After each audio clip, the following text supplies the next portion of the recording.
Perhatian sang putri merak yang tertiup angin. Aku Pavolia Reine dari hololiveID. And attention please, I'm Pavolia Reine from hololiveID Generation 2. Can you guys hear me clearly? Hello, what is up? Good evening. Tonight we'll be playing the Great Aozora Chronicles again. Precisely the resolve part of it. So what happened last week was that, yeah, apologies, my voice really wasn't cooperating. I kind of lost it, sort of, and it just started hurting. But now I'm fine, you know, yes. So that's why today's stream is not part 4, but part 3.5, in which, you know, it's kind of, you know, trying to make up for last week.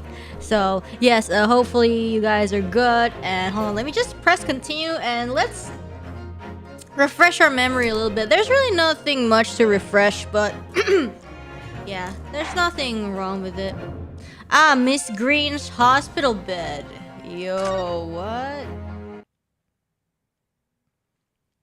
So anyways, this is essentially a fake murder case turned into a fraud case, but it also ties into another case that's from the previous game, which was Adventures. We played that quite, you know, a while back. So it's essentially about like this guy who was, oh my gosh, I don't really know how to explain it. This is bad. Aozora cases are so complicated, unless like these days they've been like going, you know, towards the like, oh, somebody's dead. Just kidding, they're not dead. But this is just taking it to a whole new level. Basically, there's like two people crazy about Shakespeare, and they were like doing spicy RP, and then somehow one of them died it, but it turns out they weren't dead. And then after further investigation, this guy might be scamming. This guy might be, you know, not paying for his gas, and you know, we're like looking into it right now. This is basically day 2 of the investigation. We did day 1 investigation for, you know, the quote-unquote murder. And, you know, in court, it was proven that, you know, like, I didn't die. But then we were like, hey, so there's this fraud case. And then, you know, everybody else is like, you know, the people who are against us, yeesh. They were like, huh? What? This has nothing to do with the case, right? So, tough luck. And then we were like, oh, yeah? Then we're going to investigate. So this is day 2 of the investigation. And, you know, let's hope we find something really useful and nice, right? Yes, he is a dirty gas thief stealing from an honorable gas company. Exactly. Congrats for 600. Yo, thank you so much. Yes, we know the answer is gas, but how to prove it to the court is the problem. Exactly. So we're going to do a little more investigation. Look at that. Look at that nice gold statue. That looks like another person that we're gonna probably meet. You know, we thought she was dead. You know, she's the pioneer of dead but not dead. And now we have another case like that. I think we're gonna see her and see what's going on, you know? Yup. This has nothing to do with the case. Well, crooks always say. Well, to be fair, it was the prosecution who said that. Like, prosecution's not a crook, but like also the crime that he did was that wasting wine. So that's kind of a crime. Is he a crook? Probably then. Hey, thank you for the super chat. You look almost like the character. Is she pretty? If she's pretty, thank you. Okay, let's go. Are you all wearing your Van Zig Splash Zone tarp? You ready for when he, you know, throws his wine? Or is your mouth ready? You ready for like that delicious wine? Okay, nice first impression. Let's just continue playing the game, shall we? Let's go. She's a tsundere. Oh, am I tsundere? I don't think I'm much of one. Actually, all human beings have a little bit of tsundere in their blood, you know. Some are just more reluctant to admit it. Me, I'm fine with admitting it. Every single human being has a little bit of tsundere blood in them. Yo, okay. Yes, I hear angry noises. Of who? Oh! So this, if you guys missed it, so this person on the right is the victim who quote-unquote died in this previous case we were talking about from the previous game. It turned out that she didn't die. She just like went into hospital. And then this guy was the guy who we thought was dead, but he didn't die. So this is like 2 fake dead people. 2 alive, very much alive people who we thought died it, but did not. Plump swords ahead. Behold! Yes. Shamsphere, be not angry, O ample lady. Plump sort. Verily, thou art mistaken. Mistaken my foot! You were looking at my painting! Her painting? The eye of man hath not heard, the ear of man hath not seen. It's like, no I didn't, basically, I guess. 'Twas foul indeed, the poison that mustache villain gaveth me. Forgive me, lady. I wish that you died from that poison. Oh, why?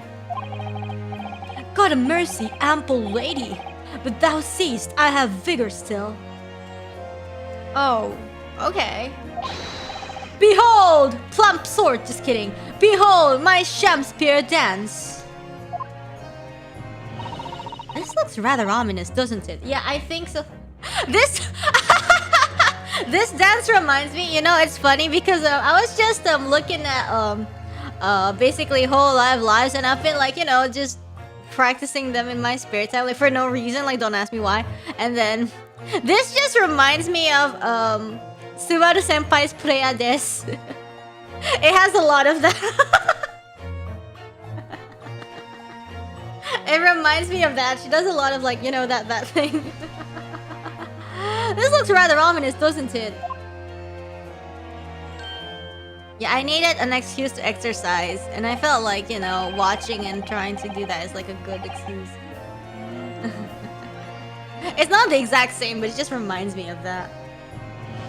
Not the jumping, I mean the jumping too, but mostly the you know, you stretch your arm to the side thing. Hoop, hoop, ha! You can't see my arm, so that was, you know, I was doing something. Ah, lo, 'tis the lawyer from the land whence riseth the sun. How now? That's like, oh, it's the Japanese lawyer, basically. Oh, what are you doing here, Mr. Shamsphere? Was that the 40-minute jumping you were talking about earlier this week? No, it wasn't. It wasn't. You will know soon. Mary, I do believe I am returned unto another ward. Oh my god.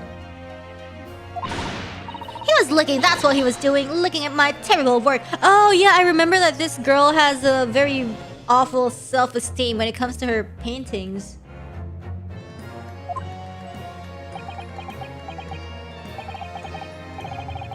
Eastern fellow, so dark.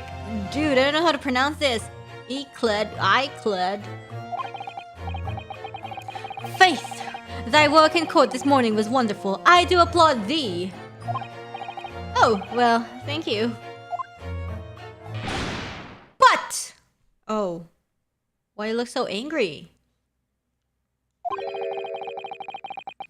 That doesn't mean things will go so wonderfully for you tomorrow, does it? Oh yeah? Well, you'll see.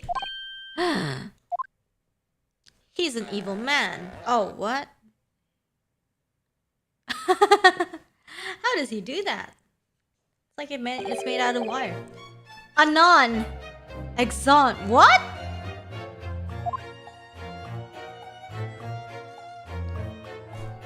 I don't know if that was useful for anything. Mr. Shamsphere might technically be the victim in this case, but there's definitely a lot more to it than that. It's very hard to pin the man down.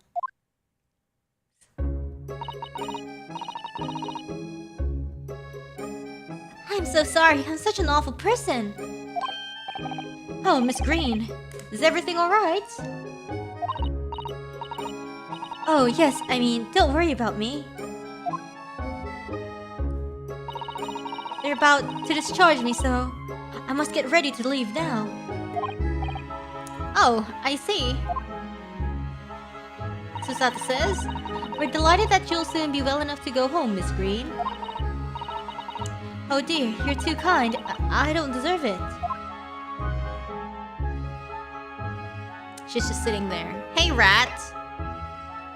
Can we examine the rat? Eek! A mouse, Mr. Naruhodo! An enormous mouse! Vermin in the hospital. That doesn't seem the best. It looks like a very healthy specimen, doesn't it? It's very plump. Plump sort ahead! Not sure we can say that's down to the excellence of this facility, if that's what you were thinking. must be a bag of Miss Green's personal belongings. She would have been brought directly here after she was found stabbed on the pavement, though. Beware of plump sort. I expect a friend or family member probably brought some things for her. Alright then, let's see what's inside. A change of clothes, no doubt, and... No, Mr. Naruhodo, you must never scrutinize a young maiden's personal belongings. But the young maiden might have chocolates, or biscuits, or caramel. What? Are you hungry? Okay, I'm gonna talk to this person. So, are you feeling more like yourself today, Miss Green? I am. Thank you. I mean, people do recover from ordeals like this, don't they? Even people like me. Is the game sound okay or is it too loud? Just checking. Well, yes. It really was an ordeal, wasn't it? As far as I was concerned, I was just walking along in the snow one evening, minding my own business. And then, completely out of the blue, I was struck in the back by a knife and collapsed unconscious for days. Of course, when I finally woke up again yesterday, the whole business had been cleared up already. What a terrible week it's been for you. Oh no, I'm sure I'm very lucky, really. I'll look back on this fondly. Really? Anyway, I must be getting my things together now so I'm ready to be discharged. Oh yes, of course. Sorry to take up your time when you're obviously busy.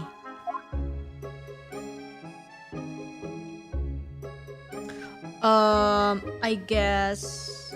Let's read this? This looks like the patient's treatment notes. Let's see. Do not feed. What is this place? A zoo? You know, I seem to remember seeing an almost identical sign in our local park. For the pigeons, yes. This is a person. Poor woman. I hope she hasn't read this. What is this one then? This looks like the treatment notes for whoever's occupying this bed. Let's see. Do not permit to run around the hospital. The patient doesn't seem to be here at the moment, so... He or she is probably running around the hospital then. Oh dear. How worrying. What's worrying is why they haven't discharged the patient yet. Alright.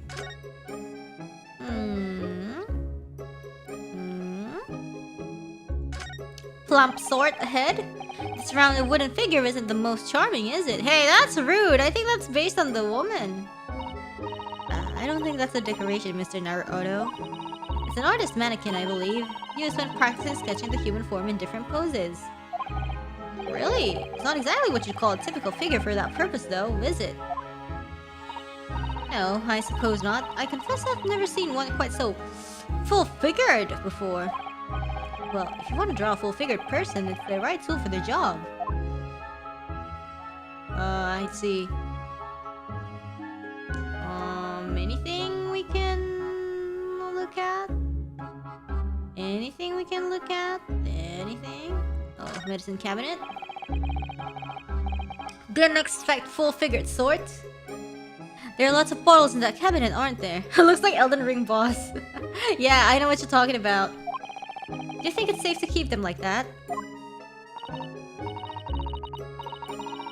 Hee hee! If you were a patient here, I feel sure you'd take some medicine by mistake when you were half asleep. That is a worry. But at least the cabinet has a lock, even if it's only a flimsy-looking one. Oh, I've no doubt you managed to unlock that somehow when you were half asleep as well. What? Who do you think I am? There are limits even to what I can do when I'm half asleep, you know, Mrs. Sato.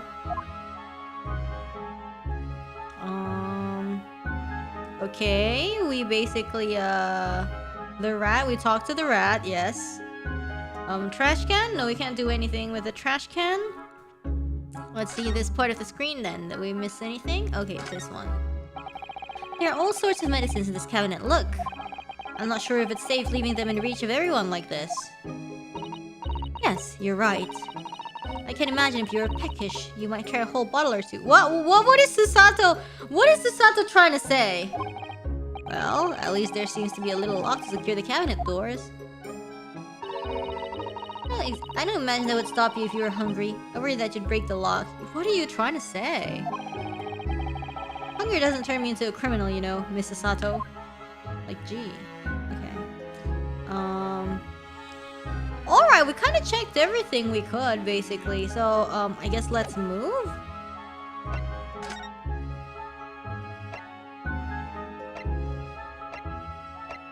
Where do we go, I wonder?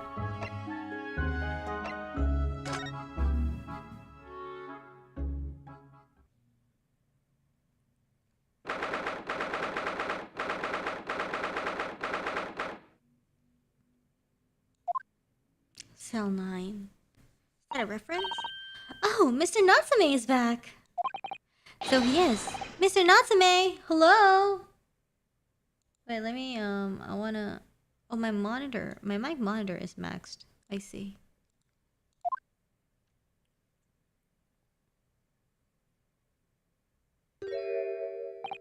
I am a cat.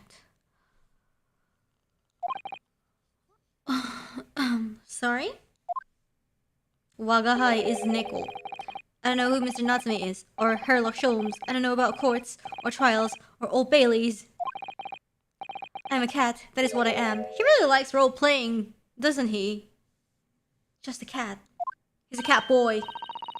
Mr. Naruhodo is trying to escape from reality. Trying to. He already has. Completely. So, what is your name then? As yet, I have no name. Mr. Naruhodo, he hasn't fully thought out his new identity yet. Maybe it's not too late to bring him back to reality. Wagahai is his persona, yo. Do you think you could open your eyes for us, Mr. Natsume?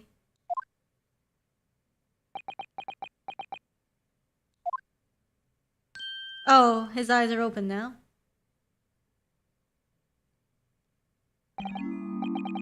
I am not a cat.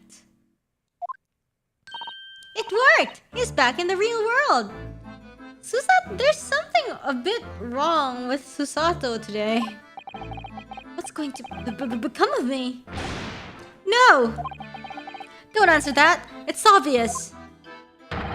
My accursed soul is never going to escape this accursed fate. Mr. Natsume, no. This morning's proceedings in court proved that there is hope. Yes, locum student Mr. Naruhodo Esquire was brilliant, but... The Reaper is omnipresent in court, in my lodgings. Here, there, everywhere. What's he looking straight at me for? I think perhaps there's some things we should discuss. Oh, yes. Yes, we must. Gee, okay, fine. Let's talk to the guy. What about this morning? In my whole life, have I ever been so moved as I was today? No! Of course, if I cast my mind back, there are perhaps one or two more other occasions that moved me more. But if I just block those out, then today, being in that courtroom was... It was the most moving experience of my life. Locum student Mr. Naruhodo Esquire! Well, of the royalty. You're too kind. Yeah, we have like 100% win rate. There's nothing to worry about. Scotland Yard found the remaining tea, just as we deduced, and are analyzing it as we speak. Is it the royalty? Wait, no, that tea is poisonous. There's nothing wrong with that tea. You won't find a drop of poison in it. That's a solemn, sworn, soseki certainty. SSC. Tell me, did you both drink the tea at the same time at that night? Oh yes, most definitely. Remember, drink tea while it's hot. We both poured it down our throats like it was a hot bath for our bellies. What? What was that imagery? And at the time, you were both completely fine. As shown by the fact that he and Mr. Shakespeare then engaged in the Romeo and Juliet match. Yeah, well, about that. I suppose the focus of tomorrow's proceedings will be how the poison was taken by the victim then.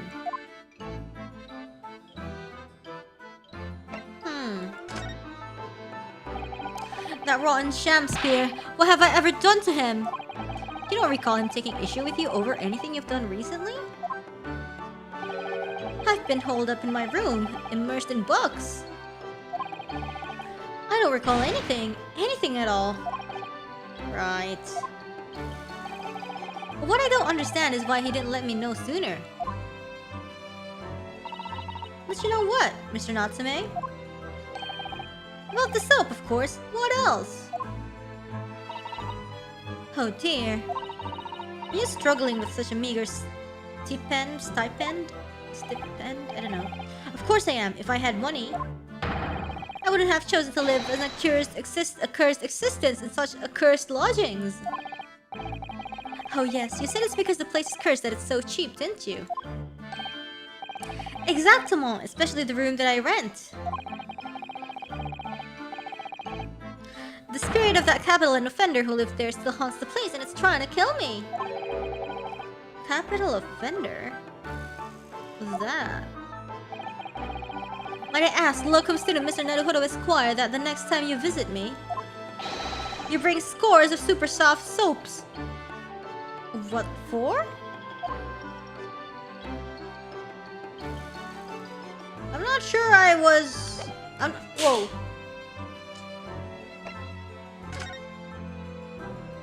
Here, soap for you.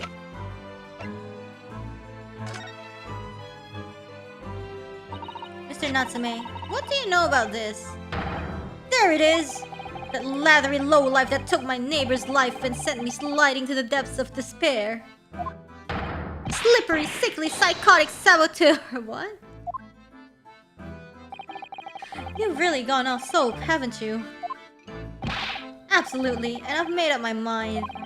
The next time someone gives me soap as a present, it's... friendship finished, firmly, forever. I don't know that we can blame soap for everything that's happened, Mr. Natsume.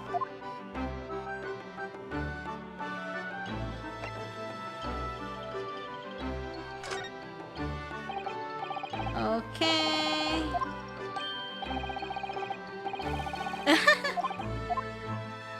Okay, so this is false. I'll accept it gladly. Sorry, I wasn't trying to give it to you, actually.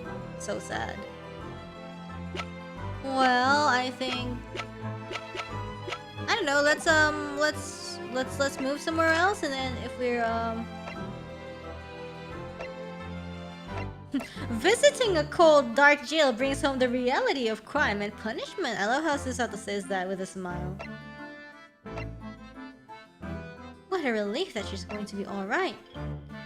My heart very nearly stopped when Mr. Shamswear suddenly sat up like that. How wonderful that Miss Green is able to leave the hospital now. Shall we go and say hello to Mr. Sholmes and Iris? Sure, why not?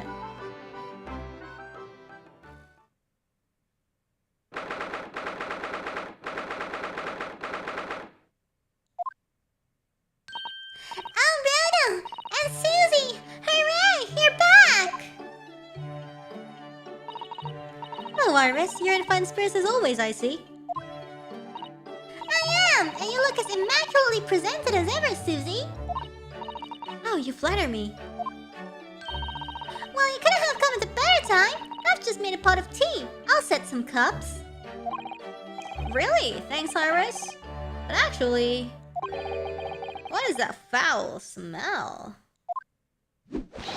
Aha! The Wanderers return at last. Where on earth have the pair of you been? We've been in court?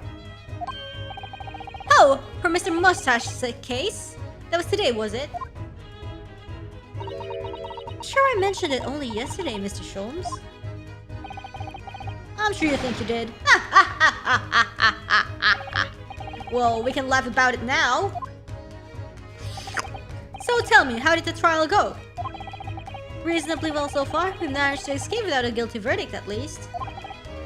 Really, I would have liked to see it. And I must pass the time of day with Mr. Reaper again. It's been too long. Oh, you having a secret rendezvous with Mr. Reaper? Spicy. Is Lord Van Zeek's an acquaintance, Mr. Sholmes? Naturally. There's not a person in the world who doesn't know my name, Mr. Naruhodo.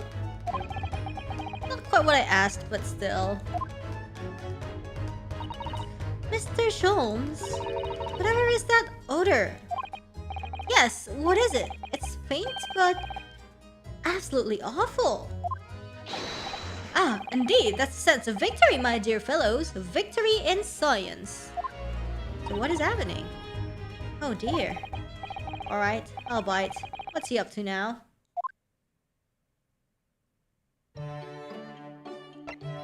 What's victory in science? Well, let's ask about Van Zieks first, huh? Ow! Lord Baroque Van Zieks. Yes, it's an interesting sobriquet. What? He has, isn't it? The Reaper of the Bailey. Once the legendary prosecutor has fought for someone's conviction, that person is doomed. Even if he or she is found not guilty by the courts, sooner or later the hapless soul will vanish from the capital.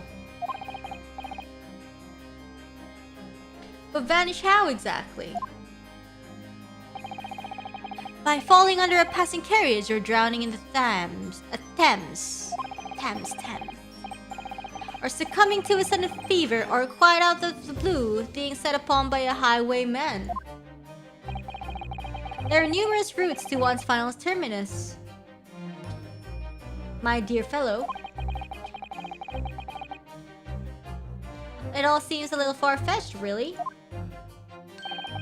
Well, on the bright side, Mr. Mustache is fighting fit, for the time being at least. That's not overly reassuring. If the rumors are true, though, the obvious conclusion would surely be that those acquitted are, well, by Lord Van Ziek's own hand. As it happens, Mrs. Sato, that is quite impossible. Oh, why is it? I have red velvet cookies. That's random, but yeah. Me, myself, I'm not too much of a big fan of red velvet stuff. Like, you know how people are obsessed with it. Like, OMG, red velvet cake, I love it. Like, me, no, but I happen to have this whole box of red velvet cookies, and I'm gonna eat one now.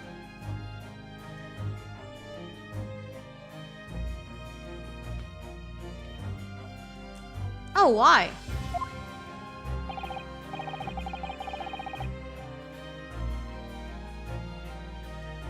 Yeah, it's a good amount of like salt in it.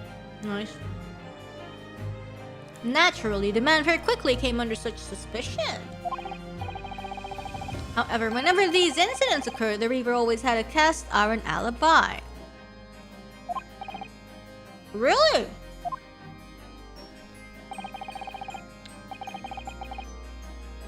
And so his reign continued 5 years ago. Do you have enough for the whole class? Yeah, I have a lot actually. You know what? If you guys were like here, I would just like put a box and then it would be finished in no time. I don't really mind. I can't finish this much. Or else my diet would be like, poof, goodbye. But also I don't eat that much anyways. You vanished from the courts, never to appear as a prosecutor again. Okay, I'm gonna like put 5 pieces for this stream. 5 pieces I think is still a little too much. 3 more. Okay, 3 more. For today's stream.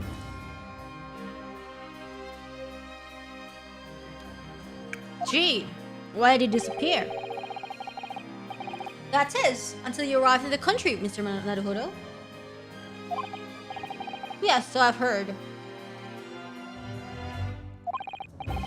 In fact, I was the very day I arrived when I was thrust into that trial at the Old Bailey. Plump sort ahead. No, I don't want to be plump sort. I need my beach body. That bitter fight to the death coincided with the Reaper's resurrection. And really did end bitterly indeed. I was working so hard for my diets, for the beach body. No plump sort, please. After the vacation then, I don't mind being plump sort. But that's after. Poor Bruno, I don't know if you're just incredibly unlucky. Or incredibly unlikable. I think it goes deeper than just me. I sense a general loathing of all Japanese people. AKA racism.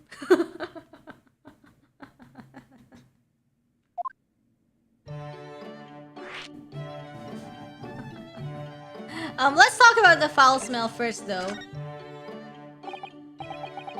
So what is that indescribably foul smell?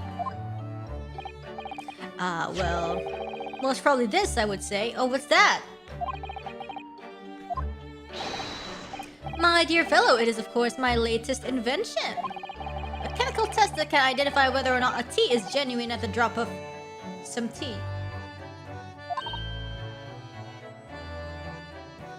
Oh my. Ara, she says. There's some unscrupulous sorts manning the stalls along some of London's less frequented streets. They regularly sell what purports to be high-quality tea, but is in fact merely dyed leaves or drab flavor. What?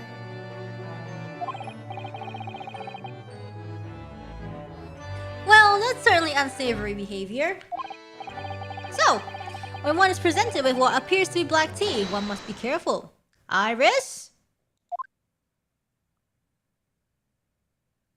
Whoa. At the ready, Hurley. Let us add a drop of my chemical to this cup of tea here. Do you see what happens? Why did it turn black? It turned completely black. What does that mean? What a foul odor it's giving off. Indeed, the blacker the tea becomes and the more foul the odor, the better the tea is. What? It would appear that this cup was a particularly fine Darjeeling. That's very ingenious. What do you do with that black liquid now? Why? Dispose of it, naturally. Surely you wouldn't like to drink it, would you? It detects fine tea, then makes it not. Exactly, what a waste. There does seem to be a rather obvious problem with your new invention, Mr. Sholmes. Hence why this chemical test is merely a test, my dear madame. I feel like, maybe like you could just like test with, you take one teaspoon of it and then like bloop. The black liquid becomes Marmite and we spread it on toast. Oh my goodness. Right. The point is, we are entering a new era of science. Let's go. In the world of criminal investigation also. Yes, forensic science. Oh, these are such exciting times. Very nice.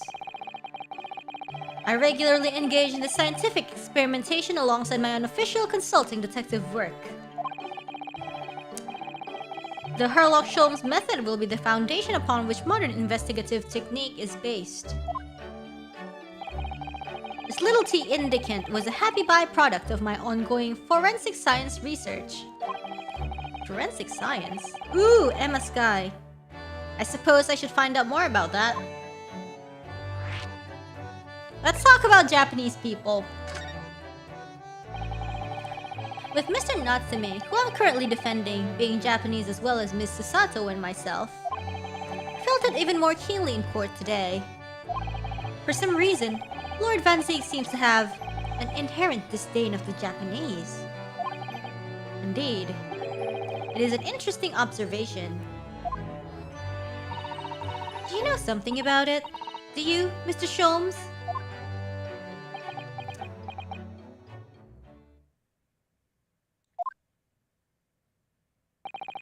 It was about 10 years ago that Baroque Van Zeek chose to enter the legal profession. His last boyfriend was Japanese, he left him, I guess. Yeah, that's what he hinted at, Yo, like some Nipponese person betrayed me, I trusted him so much. So it's probably, yeah, had a boyfriend or something. However, before that time, the young man's closest companion, see? Boyfriend! Hailed from the Empire of Japan. Boyfriend! No! What the? Tell us more! This juicy... Spill the tea! Not literally, but let's go. What happened? I believe I've made it clear before. I'm unable to tell you anything about the affair. The affair? Which definition? Oh, but...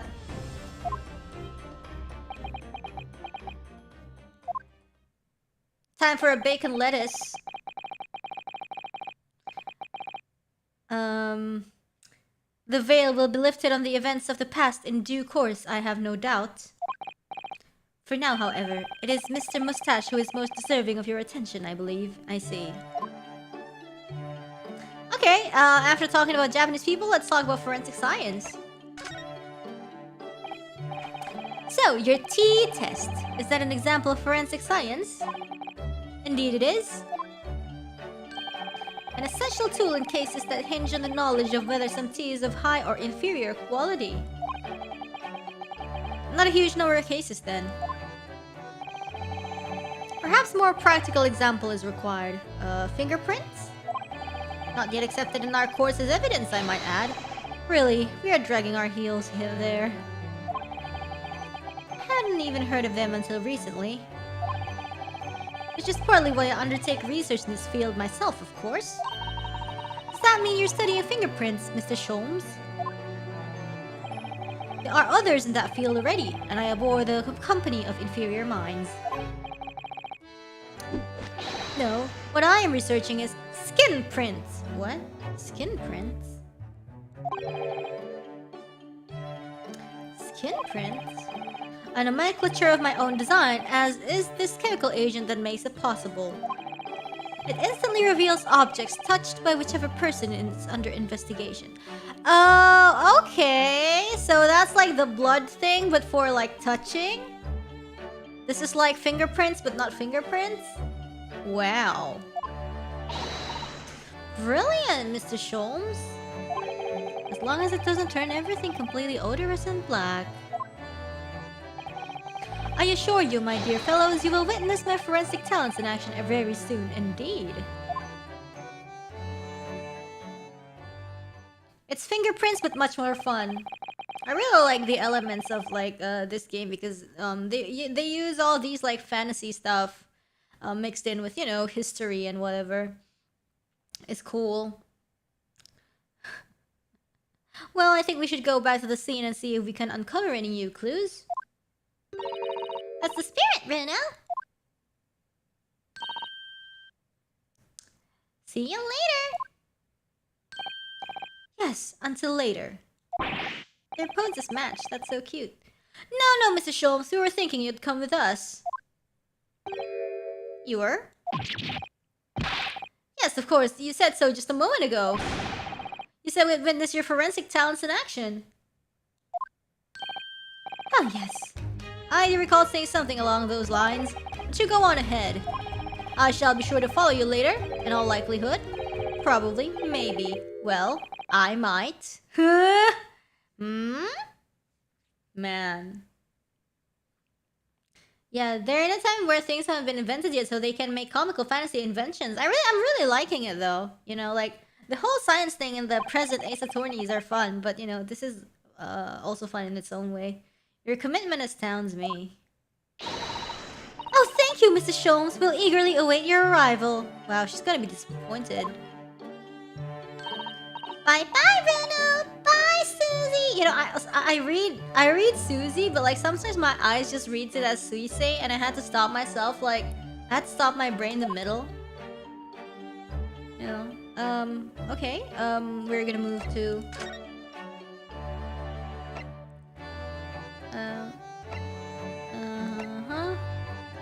Let's see. I guess we'll go to Mr. Shamsir's room then.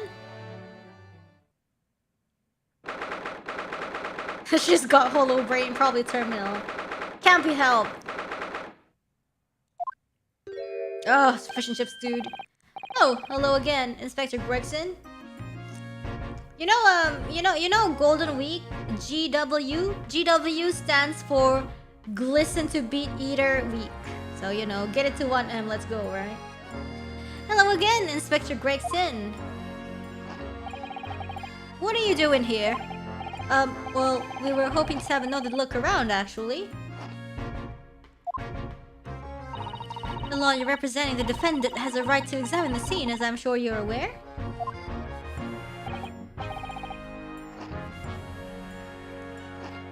Yeah, I know the score. Oh, yes, one other thing. The soap on the ledge outside the window. Oh, now it's bricked up!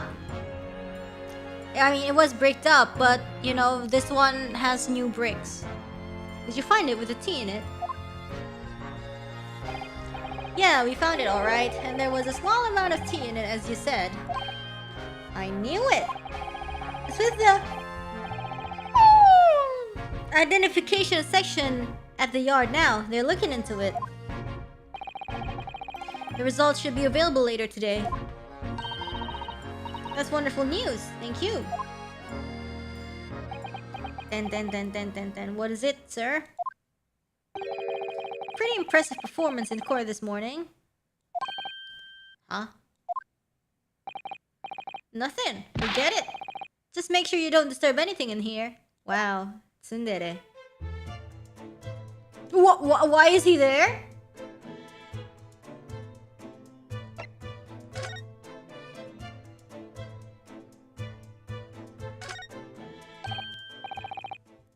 Mr. Sholmes, what are you up to over there?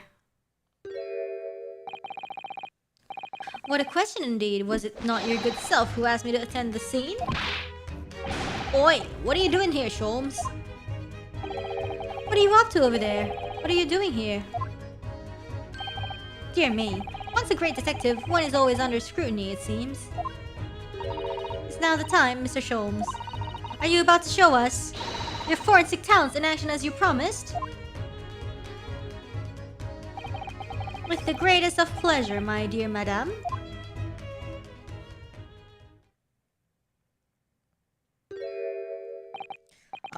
What's all this?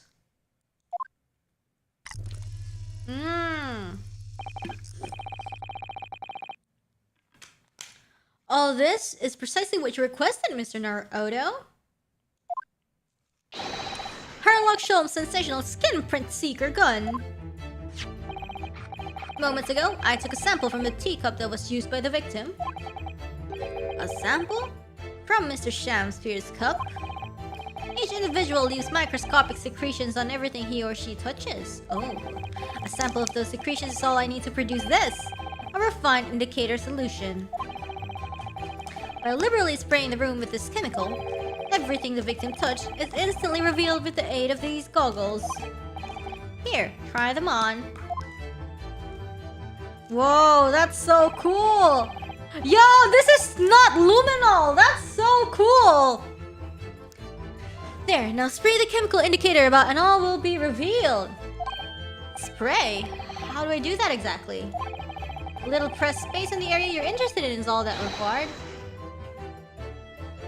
Like this. What is that stuff? It's like fog. It's so nice. A suspension of the chemical indicator in a pressurized gas. It's the most efficient way to cover a large area. That was another invention I discovered incidentally when I was developing this idea. As you do. Go ahead, try it, my dear fellow. You may have learned something interesting about the victim's movements on the night in question. Well, there's nothing to lose, I suppose. Let's explore.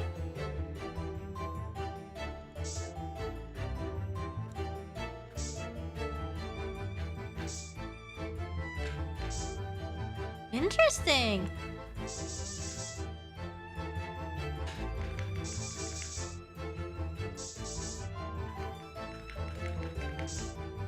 Whoa! What?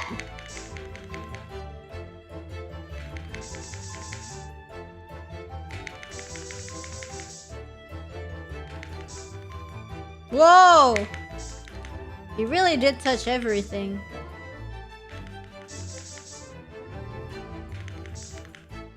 Yee.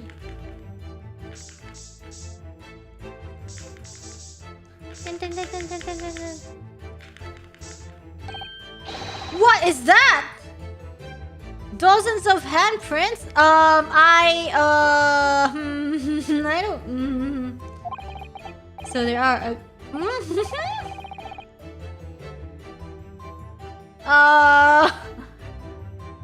It's It sends a chill down my spine. Perhaps he was leaning against the wall while he admired this picture. Yeah, sure. Sure.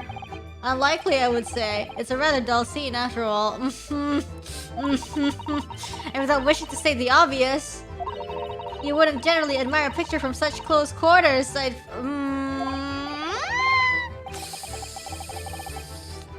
It's a bit of a mystery then.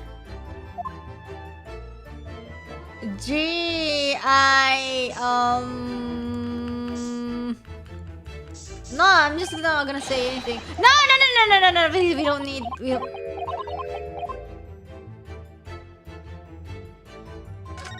Yeah... Oh, okay. Ooh, there's a candle there. Uh-huh. Yeah, it's like, you know, sometimes the game is subtle, other times...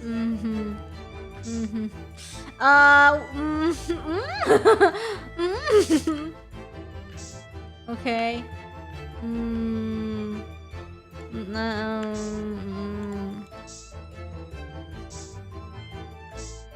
Is there more we can...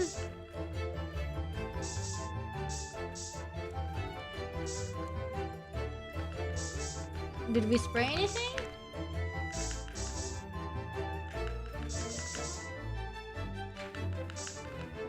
Oh!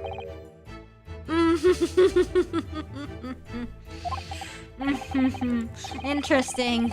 A multitude of the victim's handprints. I see. Why are there so many of them on the floor? I don't know. Oh, perhaps he had a bad fall. There's nothing obvious that he would have tripped over though, is there? Oh, I see. I wonder... Personally, I often stumble when there's nothing obvious to trip over. No, I didn't ask. I think that's something only a great detective would do, Mr. Sholmes. Well, this is quite a puzzle. Handprints all over the floor? Visions of spies. Yes, there's no obvious explanation.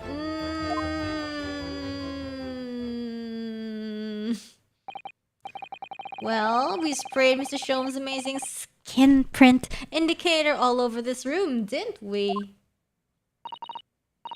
We did, but there are two places in particular that are of interest, I would say.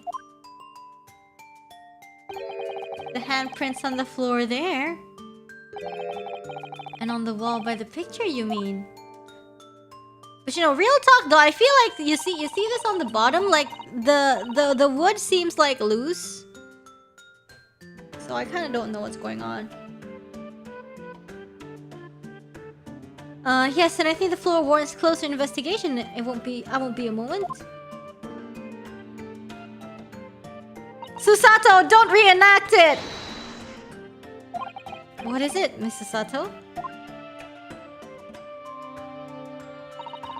Look here, Mr. Naruhodo! One of the floorboards have popped out! One of the... You mean... It's a secret hiding place! Excellent work, Miss Susato! So what do we have in here? Oi! What are you lot doing? Inspector Gregson! No indecency in this household. Stand aside right this minute. It's my job to investigate there. So I guess that's how they exited the room, right? No need, Inspector. You continue to dig into your portion of chips whilst we dig around under the floor here. Your fancy talk's putting me off my food anyway, Sholmes. I want fish and chips. A new bit of evidence is exactly what I need.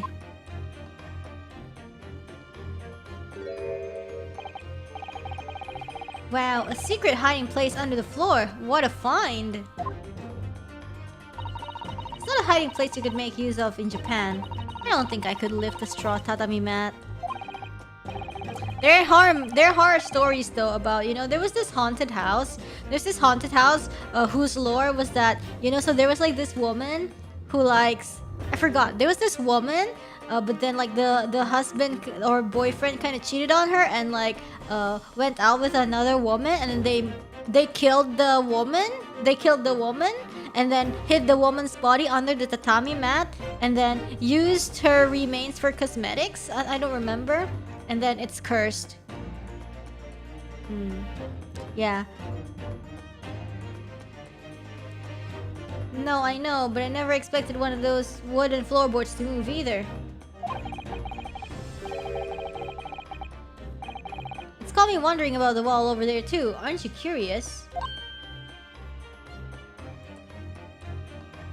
That's a JP story. It's a lore for a haunted house. I'll investigate at once. And then now, it haunts... The ghost haunts the spirits? The ghost haunts like the couple and they had to move out or something. And then... your house... and then you... I think you are supposed to be the boyfriend in that setting. And then... You're just like trying to figure out, yo, make peace with the ghost. And so, that's why you're in the haunted house.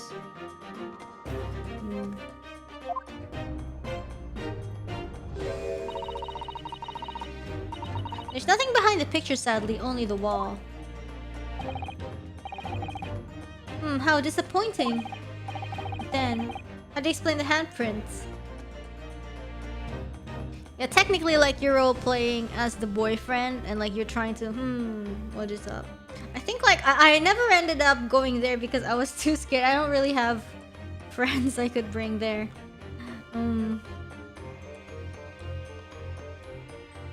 Just yell, "You who haunt this place in the name of the Lord! I command you!" But then, how do you explain the handprints? I really can't think why anyone would have been touching the wall over and over in one place like that. Whoa, what? Photo? Another lonely childhood story from Reine. Yeah, get used to it. You guys better get used to it. There's gonna be more, definitely. There you are, a print for you.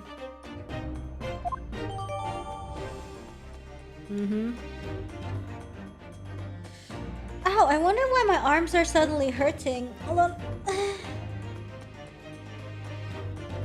Ow. Oh, thank you very much. His invention can make prints too? No then. I think it's just positioned awkwardly, that's why it hurts. Yeah, like, it's positioned very awkwardly, that's why it hurts my let's see if I can do something about it. I'm desperate to know. So am I.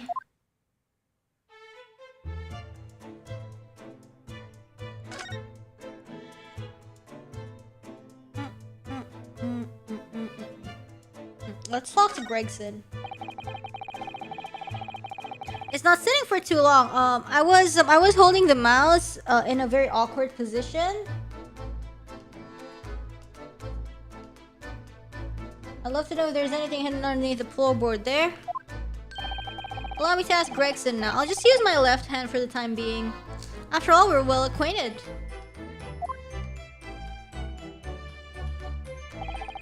Oh. Inspector Gregson, really, it's been too long. What is it, Sholmes? I thought perhaps you might show me what you found there. Seeing as we're such good friends. We're not friends. No, I suppose not. Are you decently ambidextrous? I used to be able to write with both hands, but I kind of fell out of practice. So, no, I'm not really ambidextrous. A dismal failure. Yes, I heard. Yeah, I'm just using my left hand now. I'll kill to know what's under that floorboard. I'm right-handed. Yeah, I'm right-handed.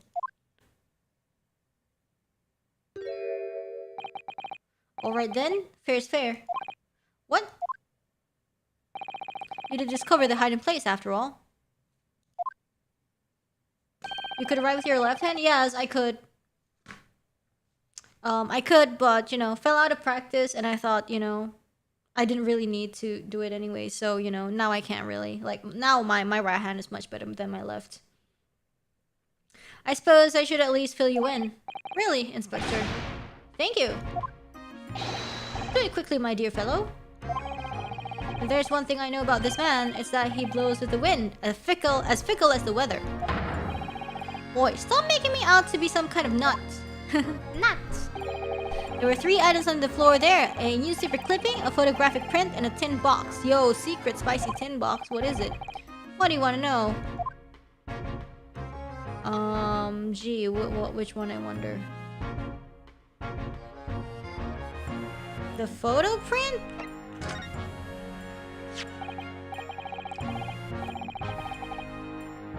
Wow. Okay. So this is the photograph I found. Looks reasonably recent to me. It's Gary Depp and this guy? The guy that's in the, you know, the boy that we saw this picture in the hospital? Yes, it would appear to have been taken on the street in front of the house here. And the gentleman on the left is Mr. Gary Depp, the landlord, of course. But who's the young man on the right? Mr. Gary Depp's son, perhaps. Perhaps. You can take that print if you like. Really? Are you sure? We can presume, therefore, that the yard already knows. The identity of the young fellow, that is. Oh, is that true? Well, it's too bad if we do. Unfortunately for you lot, leaking information isn't one of my pastimes. Are you sure, Gregson? Are you sure? I don't really want to hear that from you. My dear Inspector, if I may be so bold as to point something out. Pastimes are for one's leisure, but this is for work. All the more reason I'm not telling you. A dismal failure. Yes, I heard. The hidden photograph has been entered into court record. I wonder why a photograph like this was hidden under the floor. I mean, Mr. Shamsbury himself isn't in it. Photographic prints are still rare treasures in the East End. I imagine Mr. Gary Depp was rather delighted to have been immortalized. He probably made a proud present of it. What's the clipping say? Looks like this was cut out of the paper about 3 months ago. It's about a convict who got sick and died while he was serving time up in Manchester. How terrible. Make the headlines down here in London as well. The bloke had been sentenced to death, you see, but nature got him first. Oh my goodness, he'd committed a capital offense? Man by the name of Selden. Nasty piece of work into burglaries and murder. They say the hoard he knocked off was worth about £1,000. A hoard? Of treasure, you mean? Jewelry and the like, but he'd hidden it somewhere and no one knows where. And now he's dead. Ooh, interesting. The papers loved it, of course. £1,000 lost en route to hell, or some such was the headline. Does it not strike you, though? Why such an article would be so carefully ensconced under the floor?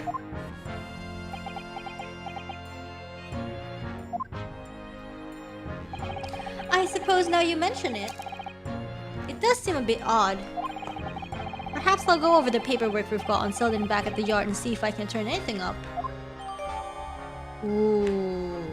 And what about the tin box?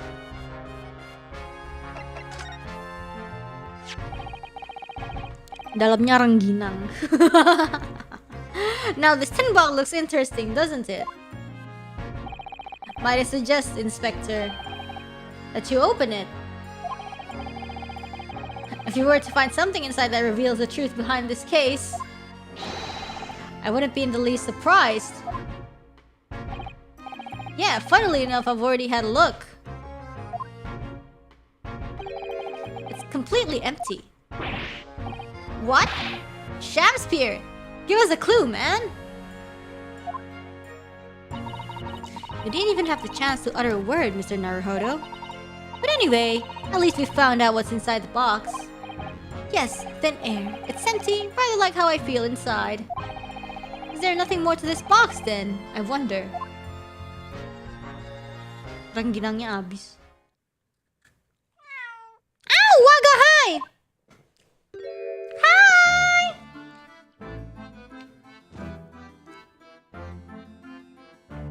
Wagahai, the pussy cat.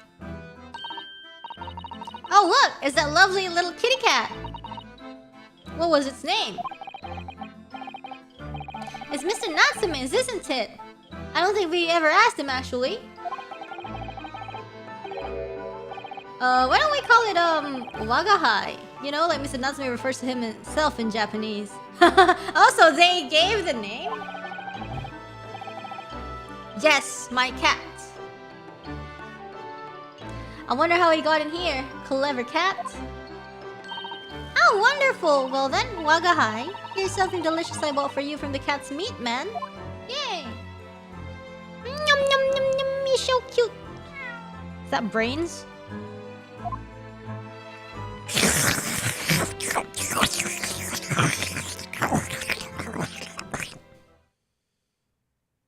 Now he slept.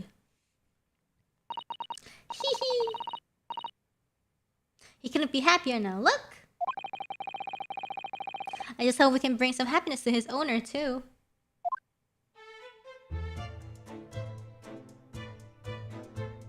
Hi! Oh my gosh, he's kneading on the floor! That's so cute! Wait, what? Sleeping! He was kneading on the floor! That's so cute!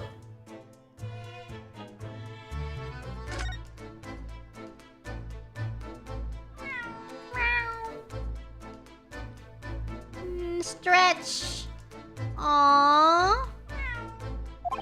That was a cheeky little meow, Wagahai.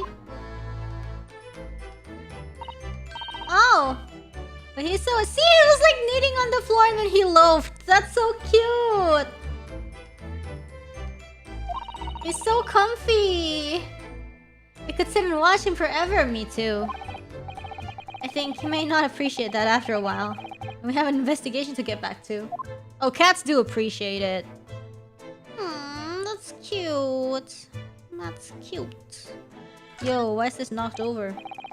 Ill-fated teacups from which the two men drank on the ill-fated night. During our heated literally debate, yes. Who's stronger, Romeo or Juliet? Sounds like it was quite a discussion. Juliet, because she died last.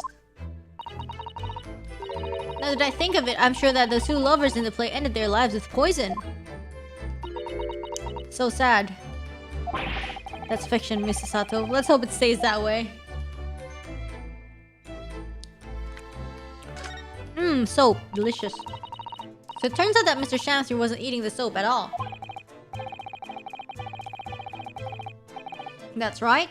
The mystery of why he had it on a plate whilst holding a fork in his hand is solved. Wait, was it Romeo or Juliet who died last? I don't really remember.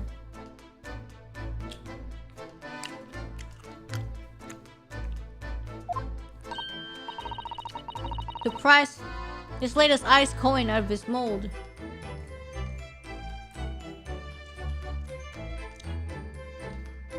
Yeah. So Juliet died last, right? See, I remember correctly.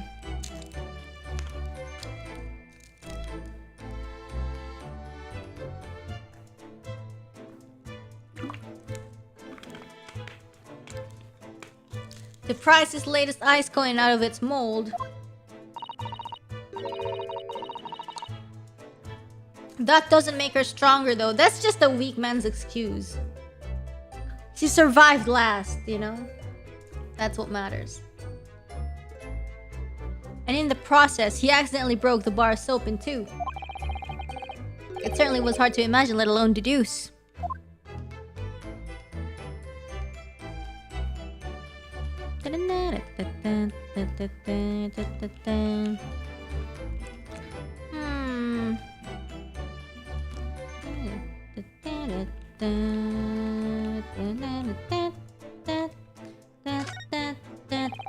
If you ran out of change, you wouldn't even have any light. Let alone heat. Oh. For the needy, London's winters can be very harsh.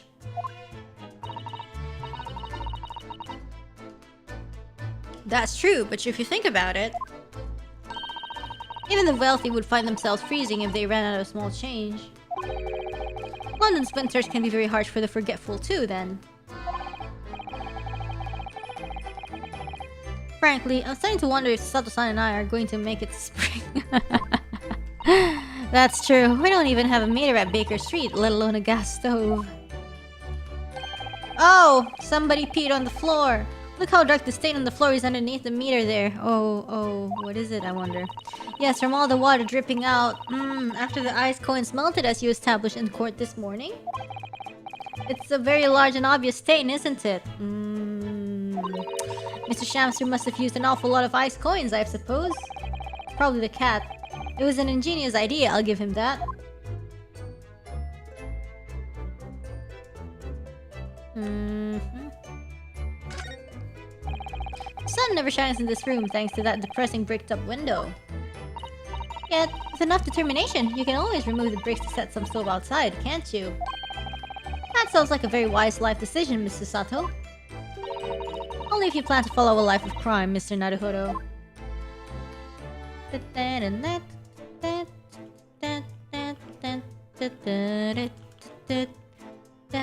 I really like the BGM of like this game though. You know, like a lot of BGMs are nice in the Ace Attorney, but this game especially, they have really amazing BGM. This is some sort of makeshift stage, I think, isn't it? Where does the audience sit though for the nightly Shakespeare performances? On the floor? Actors aspiring to the great stage must practice their art, Mr. Naruhodo, with or without an audience.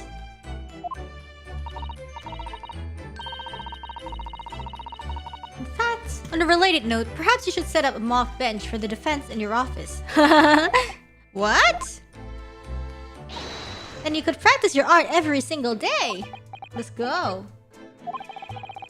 I'll think about it. If you promise to don a beard and play the role of the judge. Well, if that would help you. Ooh, Susato cosplay? Yeah, oops.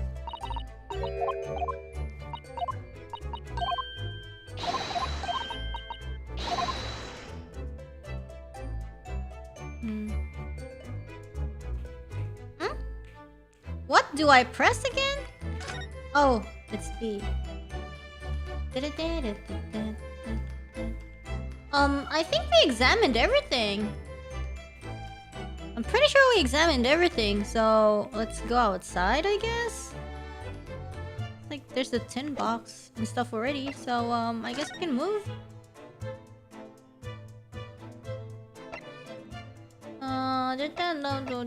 Briar Road, Mr. Gary Deb's room. Let's go back to prison.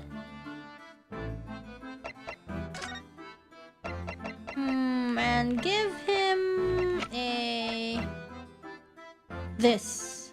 Do you know who this is, by the way? Mr. Natsume. It's nothing much, but... oh, okay, not this.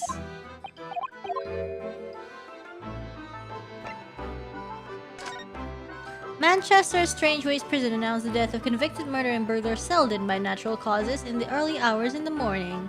He had been suffering with fever since the end of October. Alerted by the shouts of his fellow cellmate, medical staff arrived to find him already dead before his capital punishment could be carried out. Somebody died.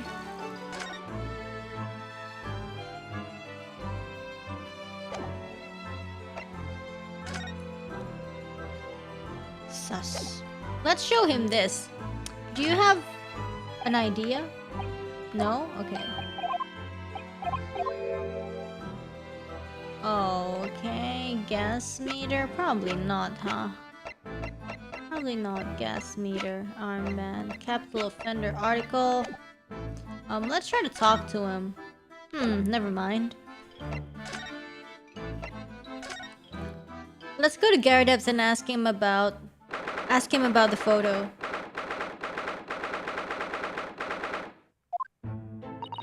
Mr. Garadeb's outside. Oh, well. I suppose we'll just have to come back again later. I see. What do I have to do? I wonder. I feel like there's something we can still ask, who is it? Soseki. But I just don't know where to go.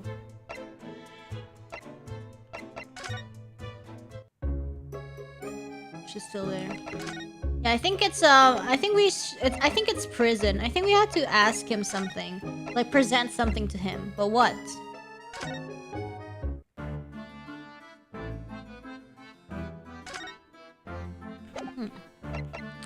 What can we present to him? He doesn't care about this. Ah, what's this? It's a newspaper cutting that we found in Mr. Shamspeare's room. So he knew, did he? Whoa, what? About this man, Selden. What's up with Selden? A convicted killer and the evil spirit behind the curse that afflicts my lodgings. Who? What? What?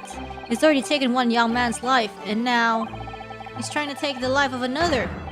A miserable mustache marshmallow Japanese man. Oh, he's Japanese? If you know something, please, you must tell us. Tell us everything you can about this evil spirit.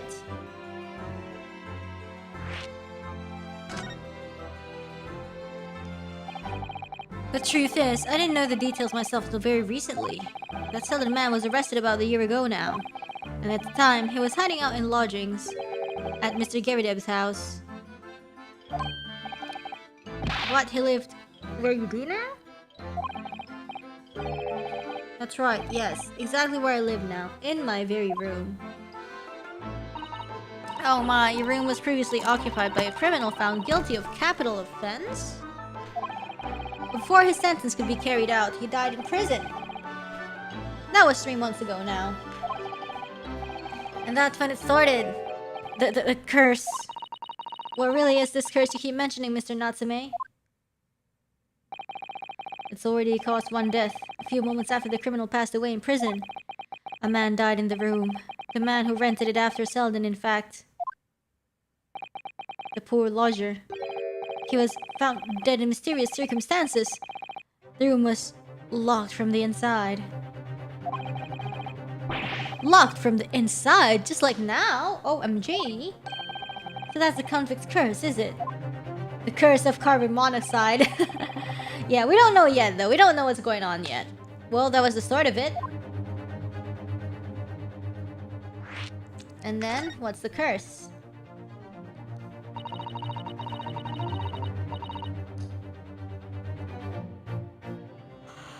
You held the lodger before you passed away, Mr. Natsume. The official cause of death was asphyxia. Yeah, exactly! Not enough oxygen. When they discovered the body, the room was full of gas. Yeah. I only found that out after I had signed the lease. When Mr. Gerideb came to tell me later, I couldn't stop myself trembling. In fact, if I had known beforehand, I'd probably have been too scared to take the room. Landlord's lease, luckily legal! But not so lucky for poor Mr. Natsume. And now you believe this curse is affecting you? It is. At first, I just felt as though I was being watched. All the time. And you talked about having nightmares, didn't you? The dead are trying to take me with them. They come for me and try to suffocate me. Just when I'm struggling to breathe, I wake up. And the room is as cold as ice. But why is your room so cold? London winters are too cold to bear without any heating on overnight. But for some reason, even though I light the stove before I climb to bed at night, the pallet light always goes out and the room fills with gas. That's called a gas leak, sir. But that's terrible. That's exactly the same situation as what led to the previous occupant's death. And then there's what happened to Mr. Shamspeare last night, when he was mysteriously poisoned. There's clearly more to that incident that can be explained by a curse, though. Whatever can be the cause of all these strange happenings in Mr. Gerideb's rooms. Interesting. I wonder if Mr. Gerideb can be interviewed now. Not interviewed, I mean, you know.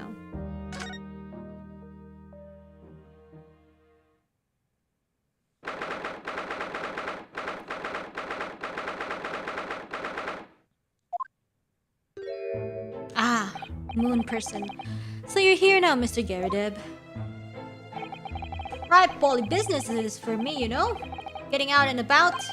Are you at the Old Bailey by any chance? Naturally, fate of my lodgings hanging in the balance and all that. Not a trial to miss. The fate of what's already been dubbed your haunted lodgings, yes. Of course, the place has caused quite a stir around the capital on more than one occasion already. As the old haunted lodgings or some such. Ow!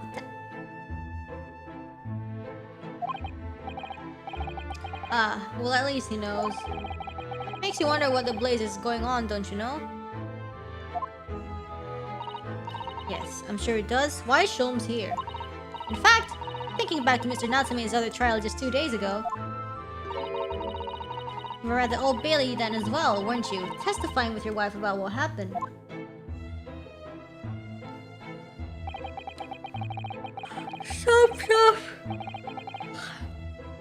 At the prison on the way home, in fact. Beastly business. I see.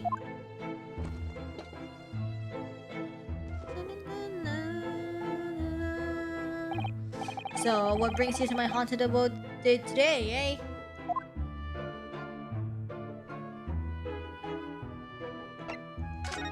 Do you know about this photo? I'm just using my left hand. Present R. Mr. Garadeb, could I ask you to look at this photograph? Is that your son who's with you there? No, not at all. He was a lodger here once.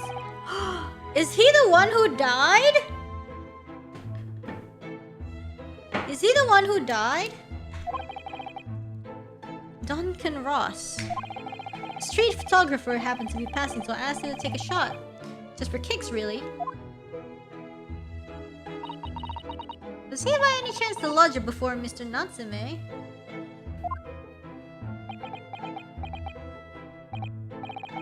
Yes, that's right. Oof. Yes, the young gentleman who died in the room in mysterious circumstances. Just what Mr. Mustache was waiting for, one might say. Yes, young Duncan lived in the room at the top of the first flight of stairs before that Japanese chap. Would you mind telling us a little more about him? Wow. There's, so many things to ask here. Some fishy fellow from the Far East and a failed actor chap of questionable character, eh?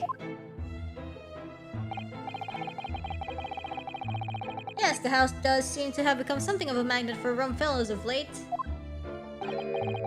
Thanks to that bally curse. The convict's curse, you mean? Heard the stories, have you? Wrong scoundrel was arrested here, then the next chap in the room goes and keels over. And there was that woman who dropped dead just outside in the street, not to mention the actor yesterday. The woman didn't die, by the way. Am I next day? Well, can't help but get the collie wobbles, can you? Now, you say the woman who dropped dead outside on the street. Do you mean Miss Green? Because Miss Green, who was stabbed by the knife, and Mr. Shamspeare, who was poisoned last night, didn't die, are both very much alive still. Yes, well, so is that blasted convict's curse, it seems. Personally, I should be quite content with such lodgings. A bath, a toilet, a fireplace, a fascinating history. Why, it sounds like the lap of luxury. I'm not so sure about that. Well, there's no bath or toilet included, and no fireplace either. But you do look out for your tenants, don't you? We're watching the rise and fall of the flames in your gas lamps up here. Yes, never hurts to keep an eye on things. In case there are any mishaps or such like. I think you've had a mishap already, sir. Nice. That's not helpful, Mr. Sholmes. Heaven forgive me. The words just came to my lips. Okay, and then your lodgers? Some fishy fellow from the Far East and a failed actor chap of questionable character, eh? There's no need for that, Mr. Garridev. That's right, Mr. Natsume is in no way fishy. He is undeniably peculiar, however. Is it right that he took the vacancy immediately after the previous tenant passed away? Yes, that's right. I asked the estate agent to find someone and he popped up the very same day. I've never come across a chap so keen for a place with a background, as it were. Maybe it's because it's cheap. I don't think it was the room's background he was keen on so much as the cheap rent, actually. So, how long has Mr. Shamsphere been lodging under your roof? That failed actor chap. Let me see. Yes, it's been 3 months now. Quite sure of it. Only 3 months. It's quite new here too, then. And to what do you owe your certainty in that regard, Mr. Garridev, if I might ask? Well, it was that Selden scoundrel as it happens. Selden? The convict, you mean? The Selden and Shamsphere have some kind of connection then. Ooh, their names both start with S. Coincidence? I think not.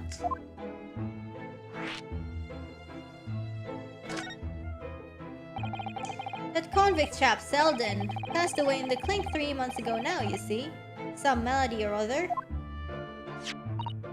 Yes, we've seen the report from the newspaper at the time. Well, it was only 3 days later that the tragedian showed his face. The actor fellow. Really? Yes, I remember it quite distinctly. 'Tis small, this world we inhabit. Prithee, landlord, hear my request. I, the humble Shamsphere, do desire to take thy room on the middle floor offered erewhile for rent. Terribly sorry and whatnot, but that won't be possible. Already have a lodger on the middle floor. Ground floor room's vacant, though. Nothing can be made out of nothing. Let me repeat mine will unto thee. Those curls must be muffling your ears. The room on the middle floor is taken. It's ground floor or nothing. Oh, that's suspicious. Why he want the middle floor? Very well. We have an accord. Glad to hear it. Welcome to Briar Road. Lo, a Shamsphere dance to celebrate.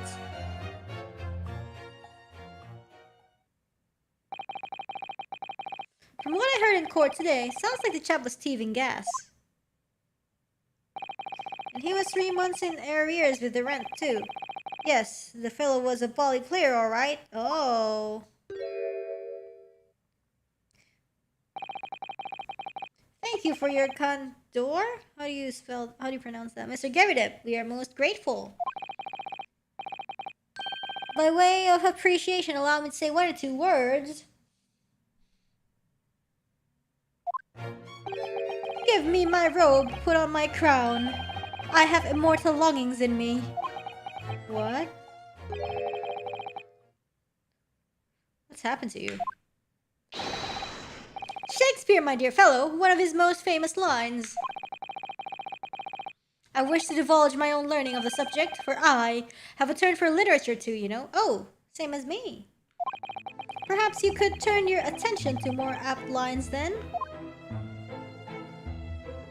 Okay, and what about this? The lodger's death. Yes, Duncan Ross, young chap, was attending art school. Had to work to pay for it, mind.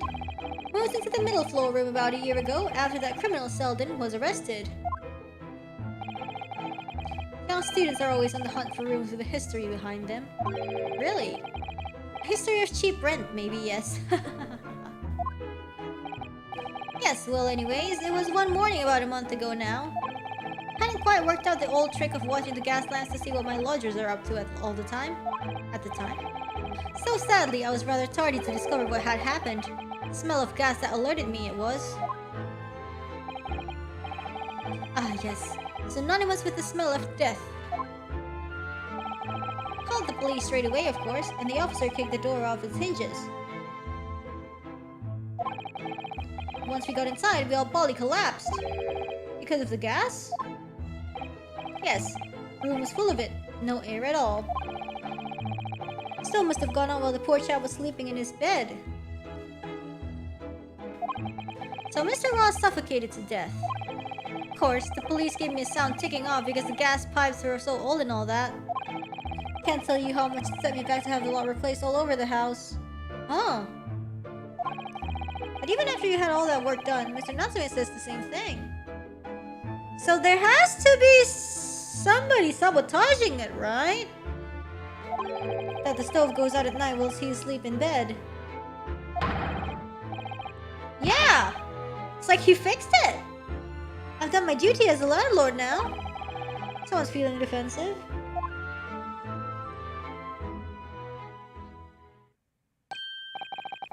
Aha! That reminds me, actually. Yes? About young Duncan, the night before the poor chap perished. I've been writing a letter of affection to a young lady. Oh yes, Miss Green.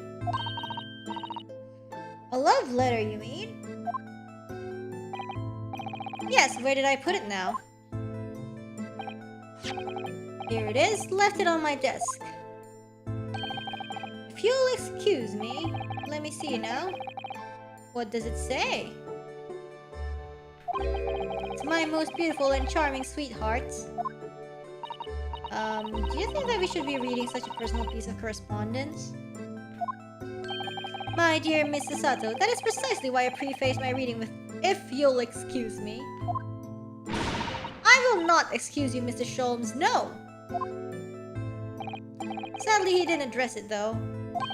So I have no means of delivering the thing. Rather sad, really. I see. That's going to play on my mind. But really, the identity of Mr. Ross's sweetheart has no bearing on the case. I think we should leave well alone. Yes, I suppose you're right. Indeed, the intended recipient's address is missing, however. There is a name attributed to the man's most beautiful and charming sweetheart. Mr. Sholmes, please, I've already had to chastise you about this once. My undying love to you, my colorful darling, Olive Green. Yeah! Oh, Olive Green? The woman who was plunged into a coma after a knife plunged into her back outside this house 5 days ago? The victim of the last case Soseki-san was in court for, who regained consciousness only yesterday? Is it just chance that her name has come up now? Could it possibly be a mere coincidence?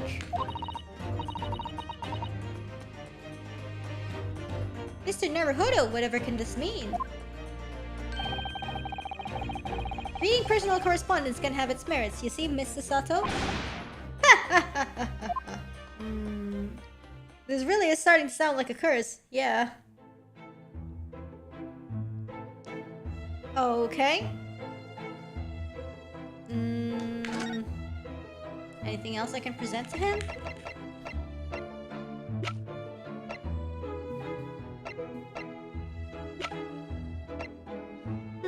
Let's see if I can go elsewhere.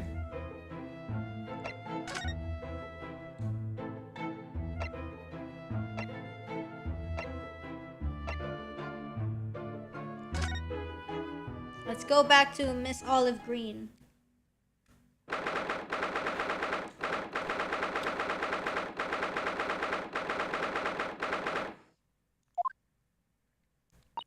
Mr. Naruhodo, I've just finished speaking with the doctor. It seems Miss Green is well enough to be discharged at last. This is good news, but hopefully just before she leaves... Oh!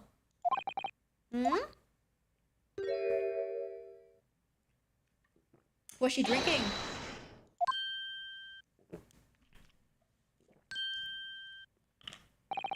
What was that? She clearly just hid something behind her back. One moment, I'll be with you in a jiffy.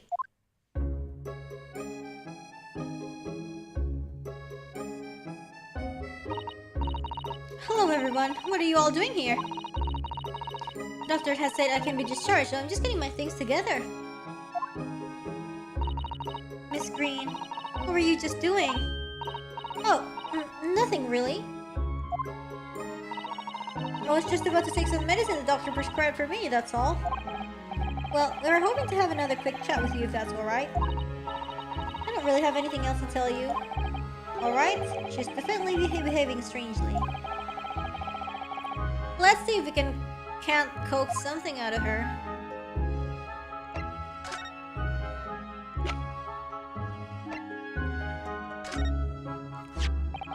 Miss Green, we were hoping to ask you about someone. Mr. Duncan Ross. You knew him, didn't you? Oh no! Wow, what's that thing? I'm so sorry. The bottle of medicine fell down when she did. Oh, Miss Green, are you alright? Did we kill her?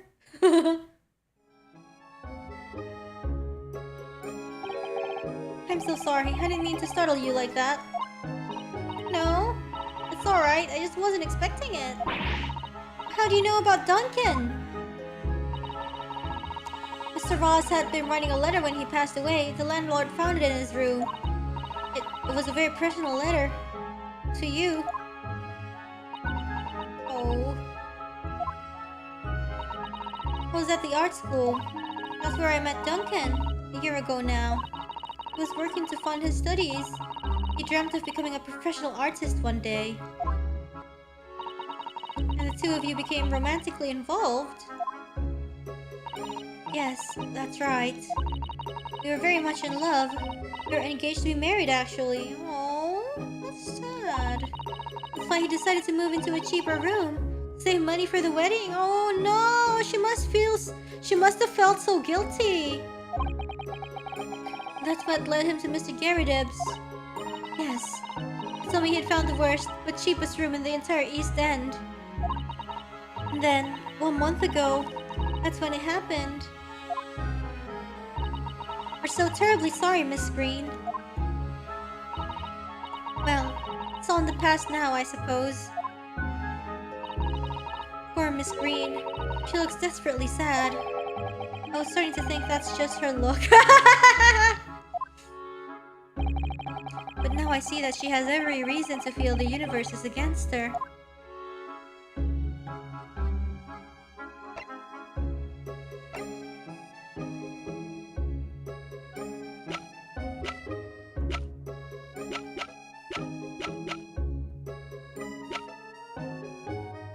Let's talk to her. It's wonderful news that you're going to be discharged, Miss Green. Oh yes, I mean, thank you. Once people are better, the hospital staff don't want them lingering and wasting space. Not people like me anyway. That's sad. So I don't think I should keep anyone waiting. I probably shouldn't stand around and chat. She certainly doesn't seem to be in the mood to talk, that's for sure.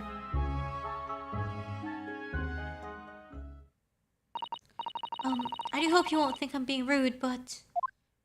Would you mind leaving me in peace now? I have to leave the hospital soon. Oh, I'm so sorry. We didn't mean to hold you up. Of course, we'll be on our way. Mr. Naruto! Oh my. Surely you were not about to leave? That's quite out of the question. Well, Mr. Sholmes, I didn't realize you were here. But of course I was, my dear fellow, watching intently from the shadows as always. Well, make your presence known next time. Oh shoot, yeah, the rat's freaking dead! What even? She's just trying to kill herself. It's Sholmes, what's this about? Something which occurs to me with some regularity, Mrs. Sato, is this. Why do detectives insist on such an ex post facto modus operandi? Why solve a case after it's happened? Instead of preventing a case before it happens. That is what sets a great detective apart. What do you mean? There is a case waiting to happen under our very noses, Mr. Naruhodo. So let us avert disaster. Let us prevent this case from ever happening, with nothing but careful observation. Alright. All the clues you need are set before you. You need only look. You cannot fail to see. You can do it, Mr. Naruhodo. I know you can.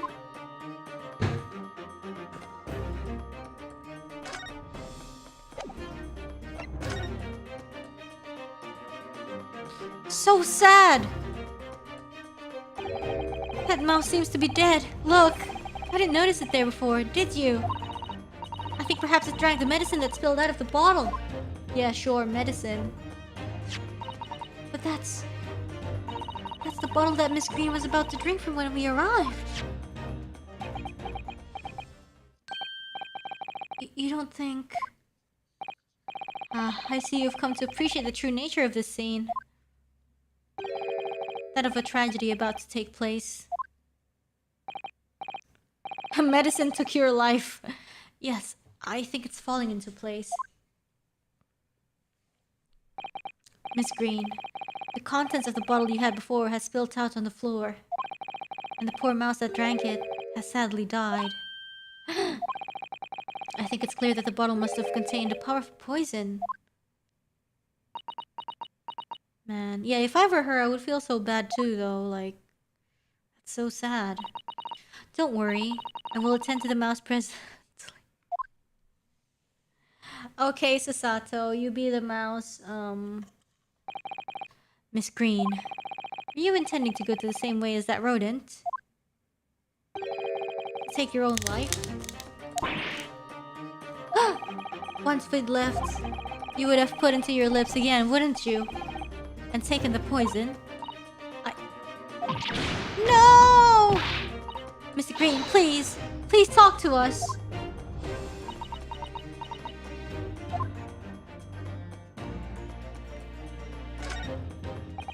It definitely feels as though this card must be relevant.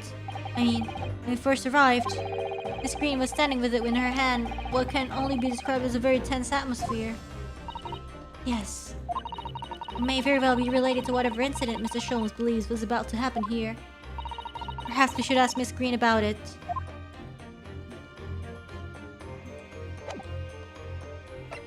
Just talk to her. Suicide.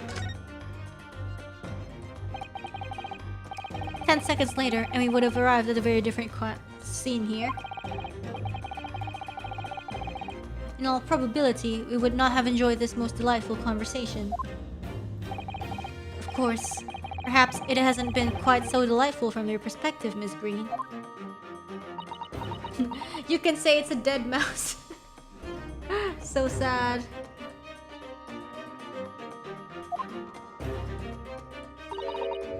Actually, in a way, now that everything's out in the open, I feel like a weight has been lifted.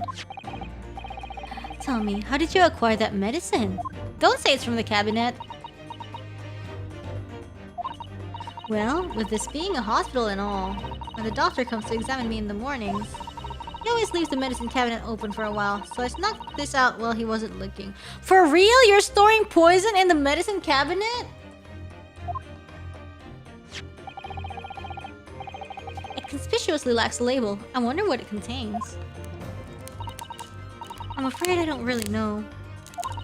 But I thought, if I drank it, it might just stop the pain somehow.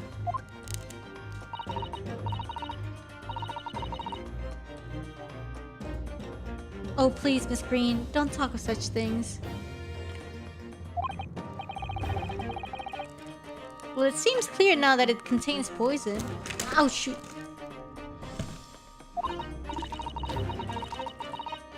Yes, that poor little mouse is proof of that. Oh no! It's all my fault. What have I done?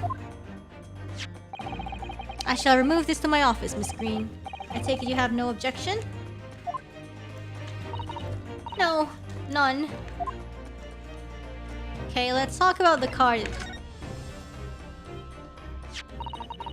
Neither the sender's name or address appear to be written on the envelope of the card.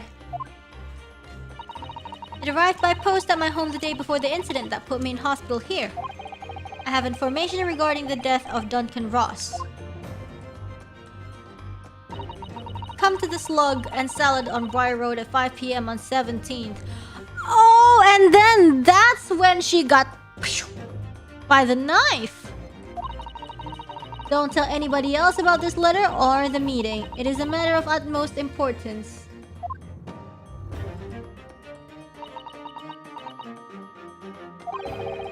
Wait a minute. The 17th of this month? That's the day. That's the day you were stabbed on Briar Road. And 5 p.m. It is precisely the time when the incident occurred. Oh, I see. The Slug and Salad, yes. A pub on the northern corner of Briar Road.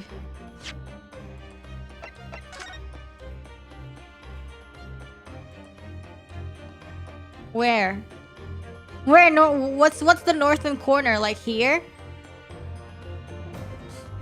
Like here, probably. Briar Road, being the street that Mr. Garadev's house is on. Does this mean that? Yes, I'm sure you've guessed. Yeah, she was like on the way there. That day when I was struck in the back by the knife, I was actually on my way to the Slug and Salad. Goodness. So that's what you were doing on Briar Road that day. I'm sorry I didn't say anything before. So sad. I think I really will have to ask you to excuse me now. I've told you everything. Yes, I'm very sorry to have had to drag out such painful memories for you. No, it's fine. Miss Green. Please, promise us you won't try to do anything like that again. Yes, don't worry. Your detective friend has the bottle now anyway. And besides, I've been stabbed in the back and had a close shave with a bottle of poison, and I'm still here. Oh, usually they call the plums the slug and lettuce. Oh, okay. I think I'm destined to see things through to the end. Might sound a little conceited, but well, that's how all this has made me feel. Aww. That's nice. Leaving Miss Green and St. Bartholomew's behind, we made our way back to Baker Street with Mr. Sholmes. Oh, night view. Well, it would appear we've reached the end of the investigative trail for today. Yes, it's late. And Mr. Naruhodo, did you discover anything that may be of use to you in court tomorrow, do you think? Details about Mr. Shamspeare, Mr. Garadev's lodgings, the convict cell den. There are many facets to this case, and we're yet to see to the heart of it, if you ask me. That's my feeling anyway. I can't help wondering about the results of the analysis. Into Mr. Natsume's tea, you mean? Yes. Will they have found strychnine in it or not? Strike 9. I don't know. Well, I fear that either way, it will be hard to escape the grip of our friend Mr. Reaper. Oh dear. Yes. Yes, Baron Van Zeeks. A lot of people have been telling me different things about the pronunciations of strychnine and strike 9 and strychnine. But I wish you every success, of course. And though I was late to rise this morning, tomorrow will be a new dawn. Instead, I intend to spring from my bed at crisp hour and attend the trial. Mr. Sholmes, you're going to come? Indeed, whatever happens, I shall be there. Assuming my eyelids cooperate in the morning. Well, I think we've done all we can. All that's left is to remain focused and keep fighting for Mr. Natsume's cause until the very end.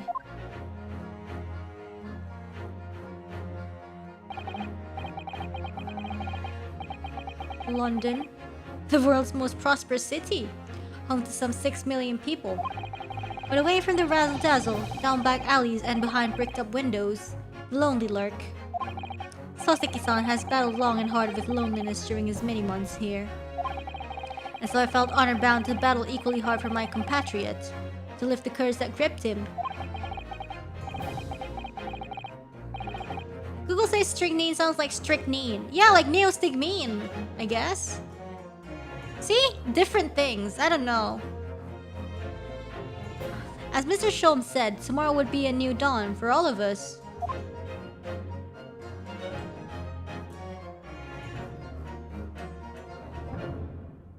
To be continued. Nice.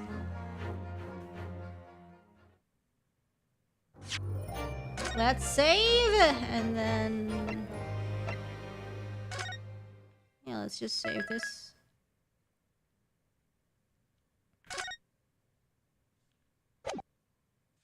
Mm-hmm.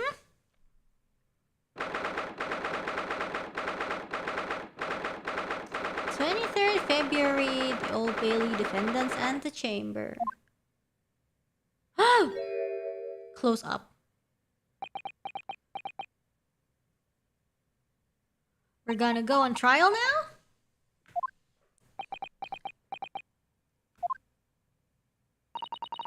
This is it then, Mr. Naruhodo. Yes, it's time to put an end to this now. To the miserable curse that has been plaguing Mr. Natsume. To everything.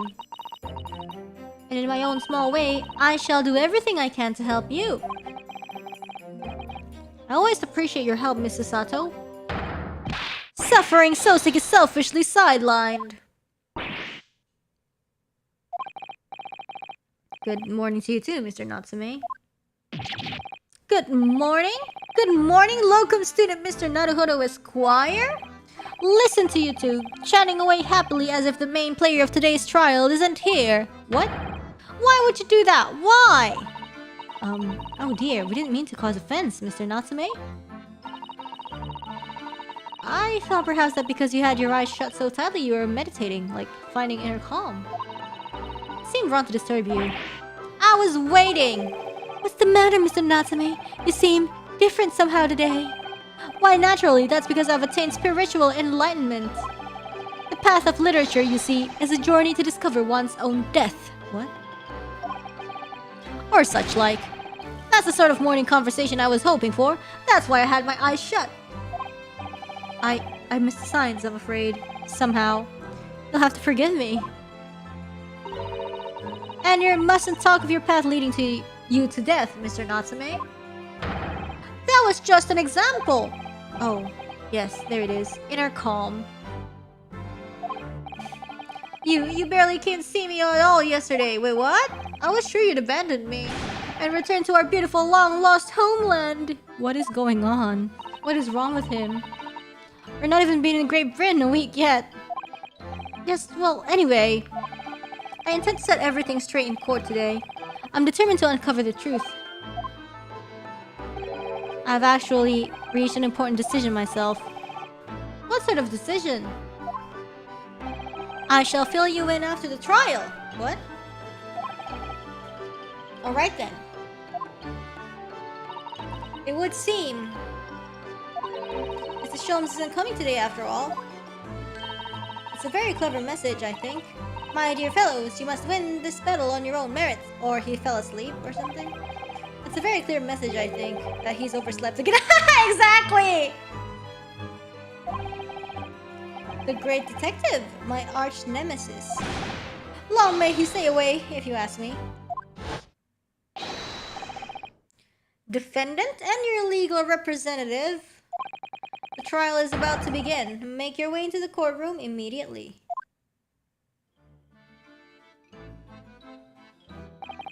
Today, once again, we face the Reaper. And when the Reaper stands for the prosecution, the defendant's fate is sealed. But I don't believe in that legend any more than I believe in Soseki-san's curse. The truth is hidden here somewhere, and I won't let it escape me. I have to keep believing in my client and keep fighting to the very end. That is all. Huma huma huma huma.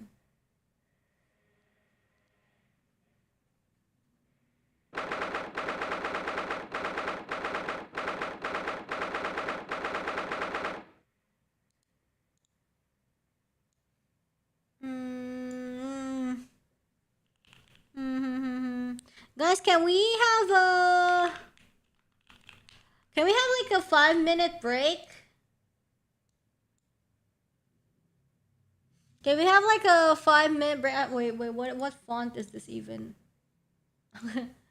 Yeah, back at minute 00. I wanna like, I don't know. I wanna like get drinks and everything. Cause we played for like 2 hours. Yes. How's the arm doing? Arm's fine. Don't worry about it. We're gonna be having a short break before the trial. We'll be back in 5 minutes. Thank you. Refreshment time. Those of you who want to go to the bathroom, those of you who want to, go get drinks, get some food, let's go. Yay. Be right back.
Hello, I am back.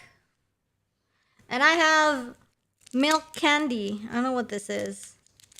It's like the milk candy that has paper. Do you know what I'm talking about? This milk candy with like paper, you know, like edible paper. When I was a little baby, I thought that you couldn't really... I thought that the paper wasn't edible. And then I used to just like peel them off. But I don't know. I guess you can eat the paper. You should be able to, because it just like melts in your mouth instantly. I mean, I guess if you can't... If it turns out that you're not supposed to eat them, well then YOLO. Is it really edible? I don't know. I hope I don't die.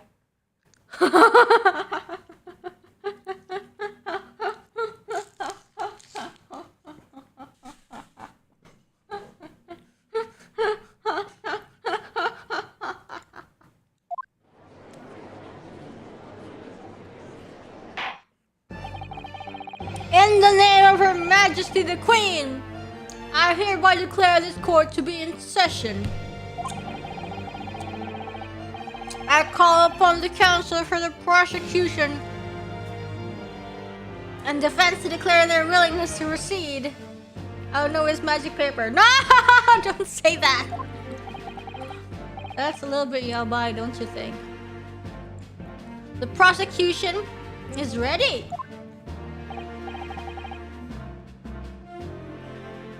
Yes! The defense is ready! You who haunt this place in the name of the Lord! And now I call upon the 6 ladies and gentlemen of the jury, chosen by lot, for real? To represent the will of the people in this trial. Are you ready to proceed? Ah! You again? It's her again! I feel especially ruthless on days when my hat is sitting just right. Oh, well, I wonder if you could adjust my hat for me. And please, be as ruthless as you like. Thieves deserve to die if you ask me. Especially gas thieves. I have no sympathy for the man at all. Look, I said it yesterday and I'll say it again now. I don't have time for this. I've got my own problems. May the Lord show us all the light here, and lead his flock to a righteous verdict again today. Now, Lord Van Zeeks, what can you tell us? Nothing. The prosecution's report, please, for the court. In relation to the theory expounded by the defense yesterday regarding the defendant's teeth. So he does have the results. Ah, delicious wine.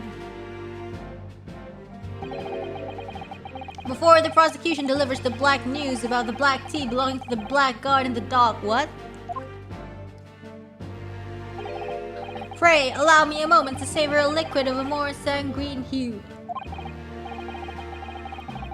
Bring your own wine to the trial, or grape juice. In fact, I'll defer to the good detective for the report. Here's to you, Inspector. I wonder if we can buy grape juice. Is it too late to buy grape juice today? I kind of feel like buying grape juice.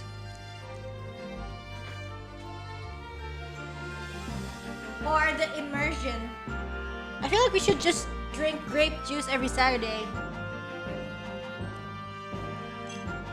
Don't you have 7-Elevens? Yo, I'll have to go. I can't split myself into 2 like amoeba. I'm not M-chan.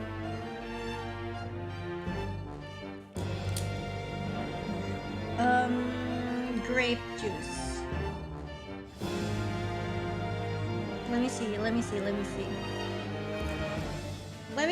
Sorry, I'm just like looking.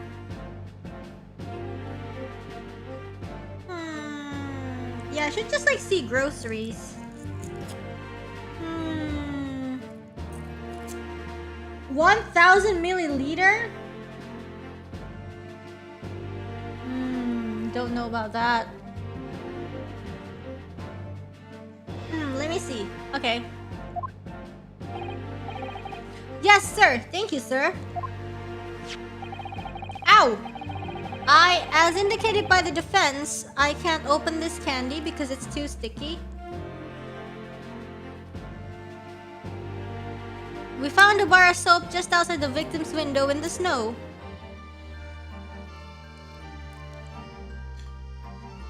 Uh-huh. And there was indeed a frozen reddish liquid. And a little depression on the top of it. Rainy your diet. Ooh! Remember Maldives. Okay, remember Maldives. Yes, that's the tea. That's the tea. That's what Mr. Nazmi brought with him that night. Well, the brains of the yard analyzed it, and yes, you're right, it was tea. And there wasn't a trace of strychnine or any other toxic substance in it. No poison at all. In other words, the tea that the defendant brought with him to the victim's room is innocent. It is in the clear. You think the tea is guilty? What a revelation! Objection, hearsay.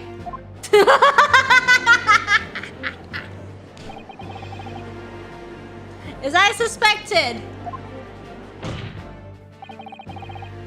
This makes it quite clear.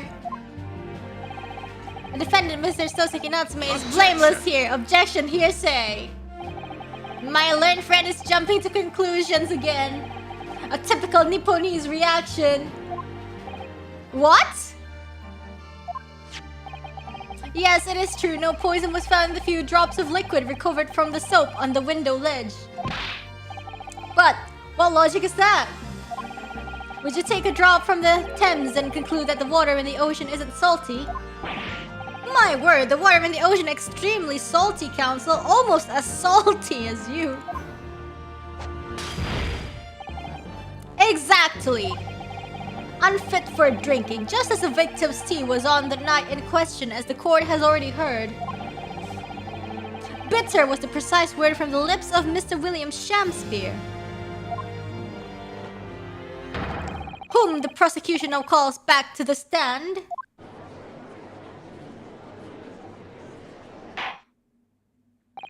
Very well, I will uphold the prosecution's request.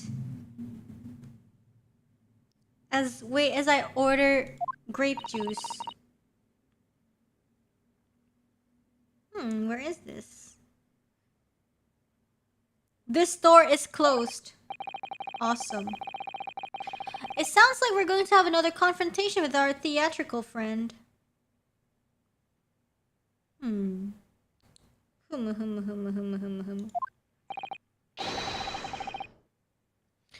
Bailiff, show Mrs. Shakespeare to the stand.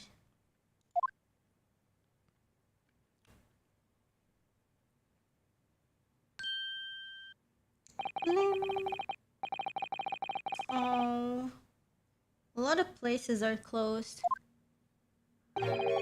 Oh heaven, oh hell, do you command me to remember? Forsooth, 'twas I, Shakespeare, did have a bellyful of the foul fluid given in mine innocence. Yes, but as was revealed in yesterday's proceedings, the witness is not as innocent as we have perhaps first been led to believe. By using bars of soap such as this, he has been stealing gas from the supply company. Hold on. One may smile and be a villain. Forsooth, 'twas I, Shakespeare, did have a room full of the sweet fuel given. That's right, fellow jurors, don't forget, this man is a rotten thief.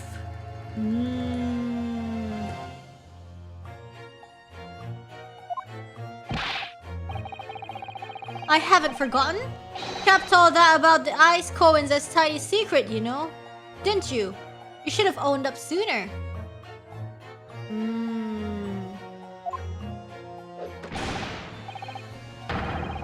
Arrest him! Arrest him at once and let him feel the sting in my tail. Wow.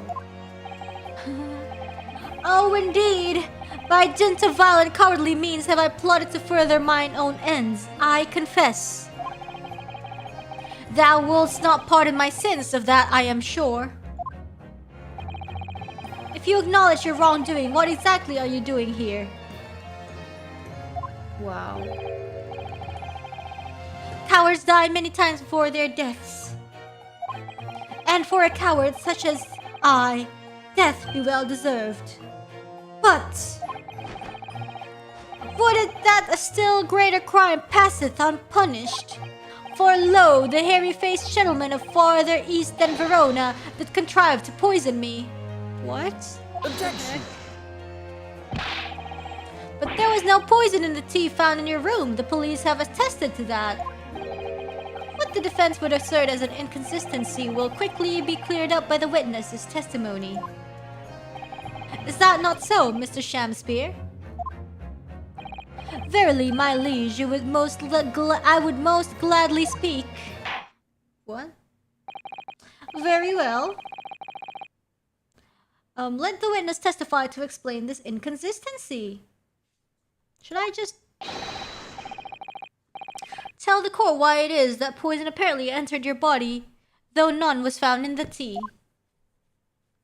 Is a very animated man in it. What? Yes, I guess.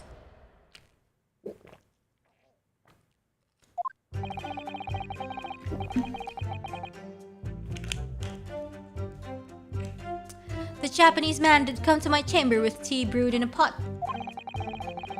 'Twas in my cup alone that the wicked miscreant secretly poured his wicked poison. Whilst feigning distraction in our debate, ne'er did a drop of his own drink pass his lips.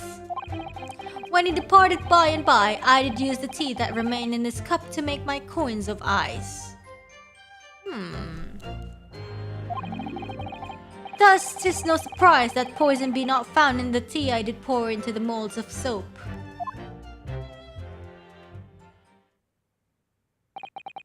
The poison was slipped into the cup after the tea had been poured. The normal way for poison to be administered, in my experience. Your experience of what? Quite. Otherwise, it would be disastrous if the prisoner were to mix up the cups, for instance. But no poison bottle was found at the scene.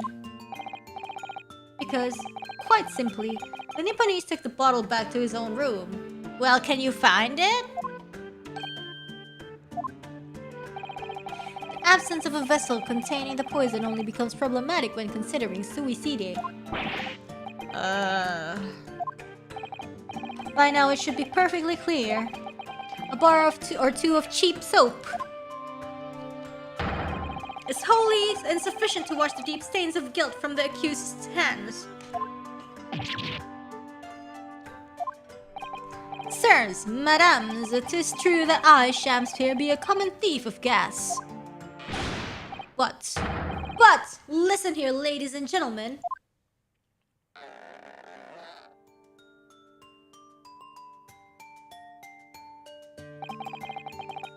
Wherefore would I lie? Verily, I have no cause. I have naught to lose. You have, I don't know. Well, I do declare. Thank you for your testimony, witness. Counsel, proceed with the cross-examination. Yes, my lord.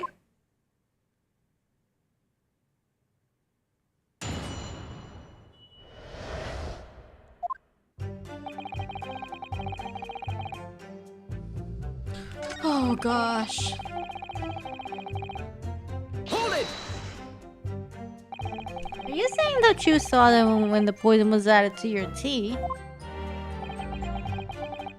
To have witnessed the act and then drank the tea, though it does describe the actions of a fool. Quite so, quite so. But no one likes going thirsty, do they? So he improvised. Sooner would I die quenched than parched, would I have the choice. Actually, on the night in question, the water main was frozen, I believe, wasn't it? Were it not for the tea, in sooth I would sooner have died frozen than quenched or parched. Right. No ice coins means no heating. The witness had more than one brush with death on the night in question, so it would seem. Remind the court, Mr. Shamsphere, as to whether the accused drank any of the tea which he brought with him. With the greatest of pleasure, my liege. Whilst feigning distraction in our debate, Hold it! But, he said, but the teacup Mr. Natame drank from was found completely empty at the scene. And let's not forget the defendant's maxim, drink tea while it's hot. I did gulp from the poisoned cup that night, and in mine agony did I writhe uncontrolled. In fits of pain I did knock the fellow's cup, and its contents spilt as blood from a gaping wound, methinks. Though certainly, 'twas after I had made the coins of ice from his tea. What? An upset cup was found on the table that the victim was lumped over. There is no contradiction here.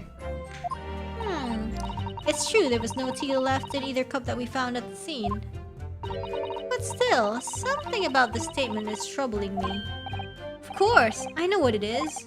It's Mr. Natame's wise drink tea while it's hot maxim, isn't it? No, I'm not sure that's it. Thank you, witness.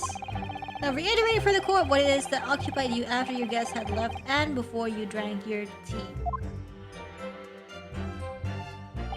When he departed by and by, I did use the tea that remained in this cup to make my coins of ice.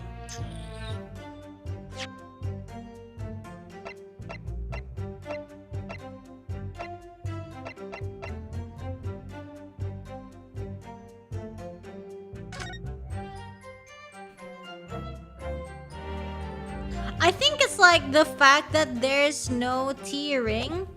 It means that it's immediately, you know, it's immediately gone, the tea. So I think, you know, that's proof, but I'm gonna press it again. Hold it!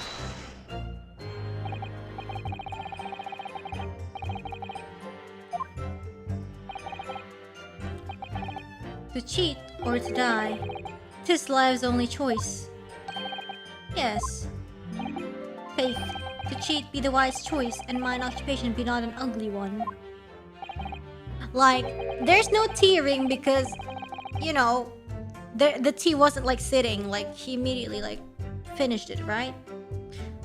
Dost thou not see beauty in the simplicity of the ruse? No, I don't, and be very sure, sir. Once this trial is over, Altamont Gas will take you to task over this legal task. I shall not run, I shall not hide.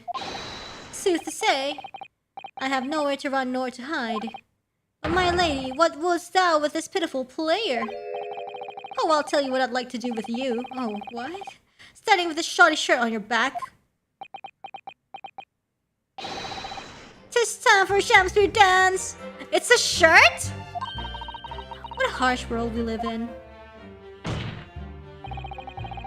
The thieving of the gas was addressed in yesterday's proceedings. The prosecution calls on the defense not to muddy the waters with irrelevancy.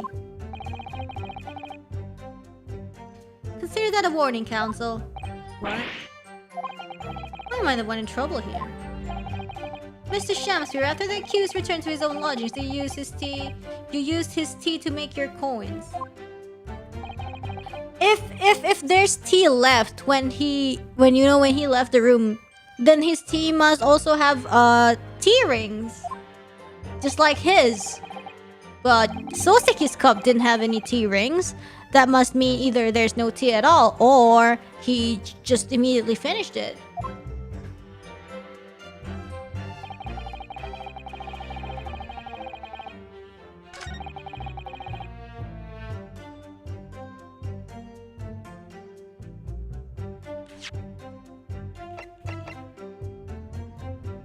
Objection!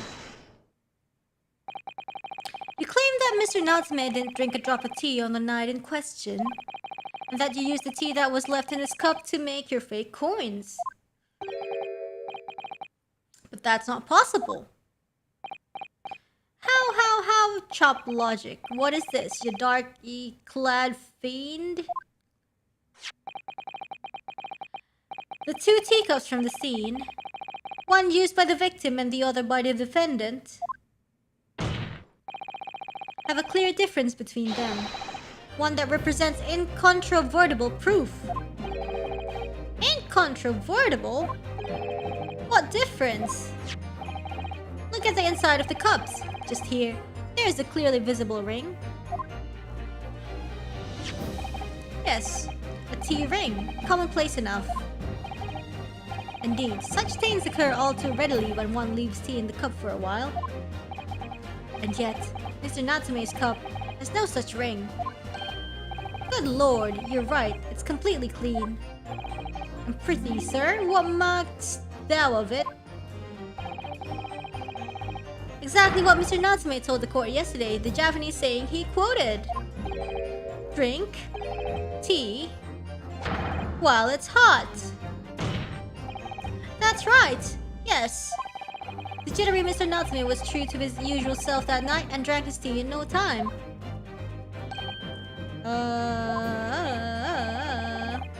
It's if, as you claim in your testimony, he didn't touch a drop of his tea, a ring would have developed on the inside of his cup as well after the several hours the tea was left standing. Exactly. But,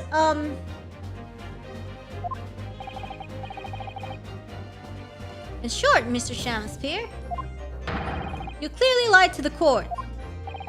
Get thee to a nunnery!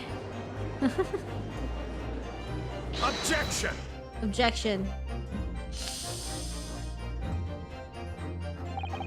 As a rule, I fill my hollow chalice up to 7 times during any one trial. You might want to keep that information to yourself. Perjury? An ace attorney? No way! Yet an occasion, tedium distracts me and I pour more times than I intended until the bottle is dry. Your drinking habits are fascinating, but irrelevant. On the contrary, they illustrate the fickleness of human memory. To William Shamspeare. Yes, my liege. Though you previously stated that you made the coins of ice from the leftover tea in the accused's cup, could it be that you were perhaps mistaken? Okay. Could it be that, yes, perhaps there was some tea remaining in the small teapot left at the scene? Oh. A fact that had vanished from your memory until now?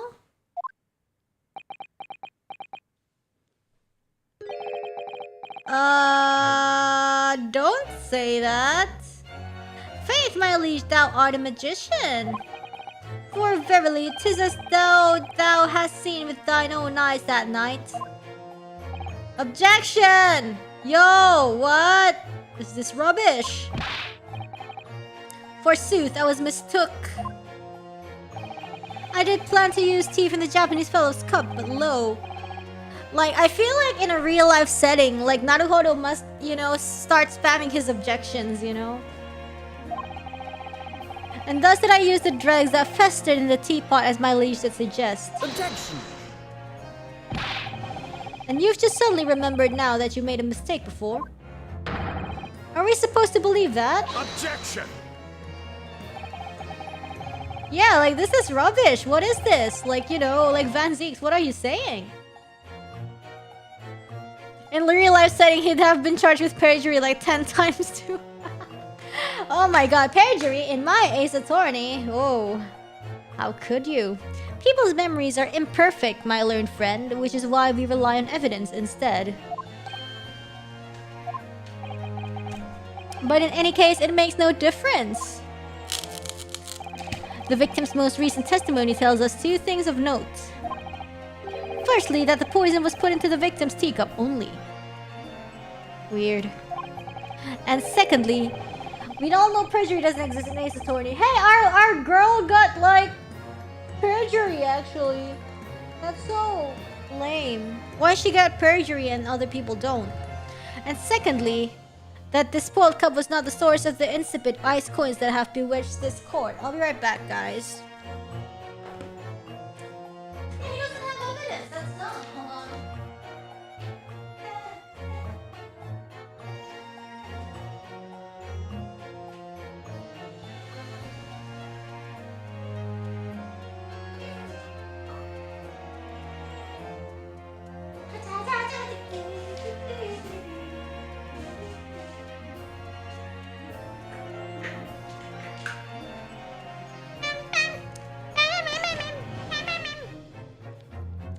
And secondly, that this spoiled cup was not the source of the insipid ice coins that have bewitched this court.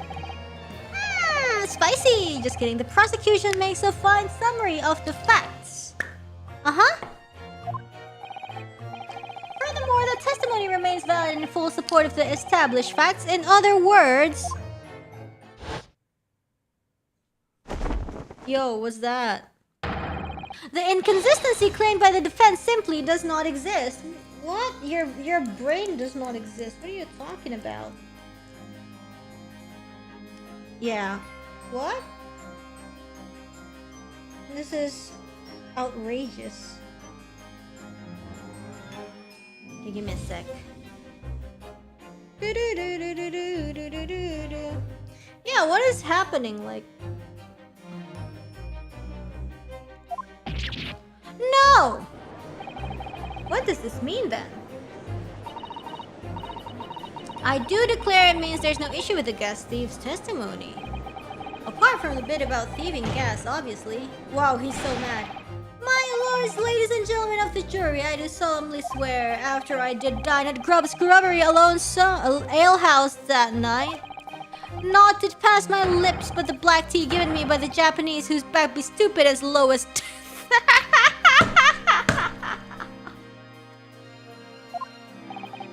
And on what did you dine, sir? My enemy's tears. Why, I did partake of my favorites, a broth as would be called soup, and a leaf as would be called salad.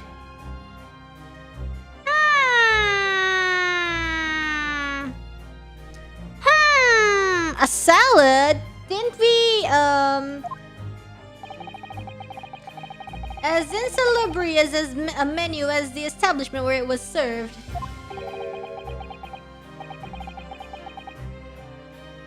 But you gods will give us some faults to make us men. Willingly would I suffer what punishment 'tis seen fit to serve a wicked thief of gas, but I pray you wise and noble fellows ne'er forget the simple truth. That be one thing, and this be another. Man. It's like, you know, like he says like full sentences, but it just does not parse. Like, yo, like what? It just doesn't register on my brain. Jurors all, your humble servant Shakespeare doth entreat you, punish the Japanese fellow for his sins. My lord. If I may speak, my lord. Yes, Mr. Foreman. I believe we may have been duped by that rotten defense lawyer. What is this? By me? I do declare you may be right. We all know that the wife, there was making coins of ice to keep himself warm. Like, it's not about the whole Shakespeare thing. It's not about the Shakespeare speak. I get it. It's what he says. It just doesn't make sense.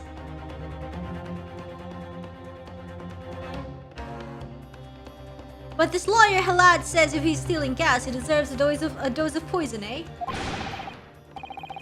He's been leading us up the garden path. That's what he's been doing. I really never said anything like that. But what we just heard from the victim there has opened our eyes again. We've reached a decision this time, and we won't be swayed from it. The court acknowledges the position of the jury foreman. And will duly hear the jury's findings. Yeah, exactly. Like, he's using purple prose to confuse everyone. Like, he's saying, like, BS and trying to make it sound colorful, but he's just saying nonsense. No, you can't yet. Yeah. Ladies and gentlemen of the jury, you will state your decisions now. Guilty! Guilty! Guilty. Guilty! Guilty. Guilty! Guilty. Guilty! Guilty. Guilty.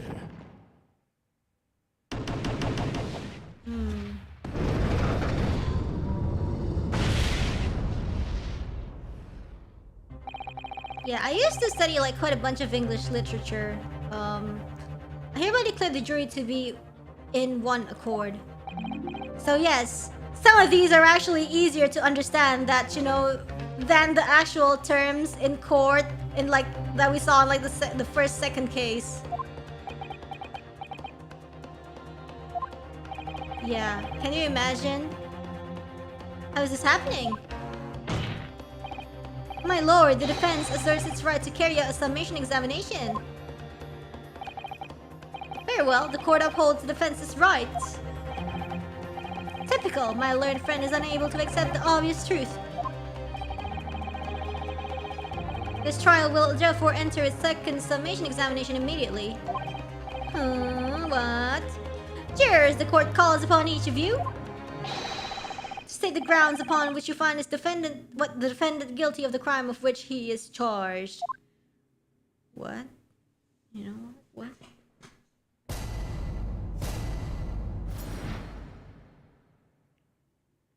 The jurors' contentions.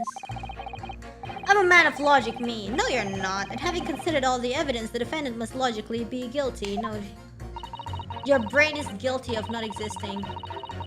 I do agree that gas is far too expensive. I can quite understand why the man would want to avoid paying. No, shut up. The stuff explodes and it can poison you. It's absolutely lethal, gases. Yeah, it can poison you too. Did you know? Gas doesn't come for free. It costs a fortune to deliver it around the city and maintain the pipes. Truth be told, the tea my wife serves up for me is a little sketchy at times. What? If nothing else passed the victim's lips that night, there's no other explanation, is there?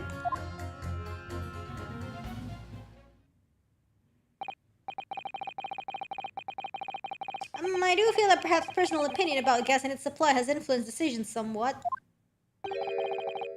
But never mind. No, you really should mind. The truth is, our counter-argument wasn't as unassailable as we'd hoped. And Mr. Shamsir was poisoned, there can be no doubt of that. And how are we supposed to turn this around? I think we need to establish the method by which Mr. Shamsir was actually poisoned. Our only hope is to demonstrate that to the court incontrovertibly. But that's surely almost impossible at this stage. Yeah, if we don't manage it though, Mr. Natsme will die. Just kidding. We'll be found guilty. No delays, counsel. Proceed with the summation examination. I love how he's just looking smug at the, you know, behind. Rainy posture. Alright. I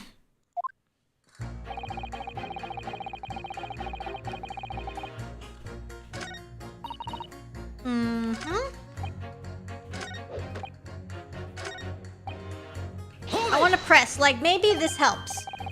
You mean it's poisoned? That's right. It's happened a tiny few times now. This is most troubling indeed. It's always days like this one when I don't get any wages. I get in at tea time, see? And I see her doing it, my wife. She gets that devilish look on her face. And she slips some white powder into my cup. Sugar? And then you drink it anyway? I was brought up proper, I was. If someone gives you cuppa, you drink it. What happened to you? What did it taste like? It was god-awful, believe you me. Salty as hell.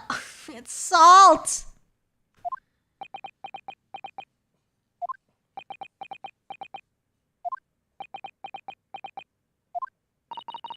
Then I think perhaps what your wife put in your tea was salt. No! So, she doesn't even care enough to poison me properly, eh? Unbelievable. Let's move on, please.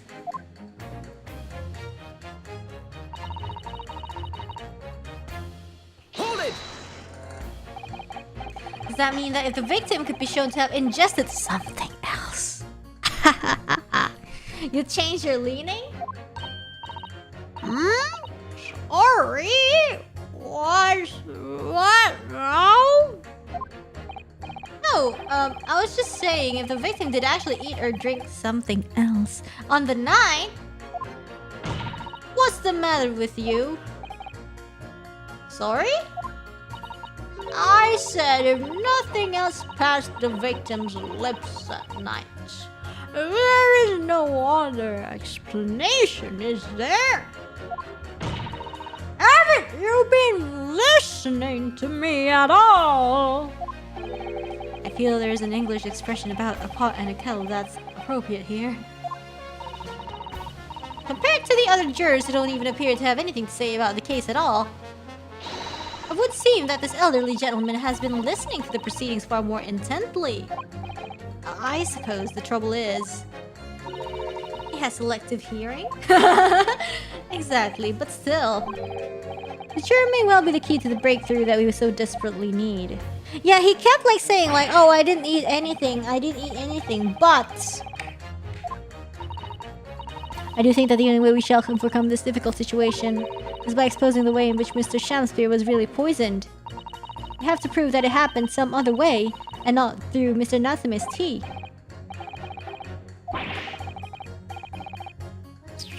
I have absolutely no idea how it did happen. Mr. Naruhodo, I wonder if perhaps there's something you might have forgotten. Oh, like what?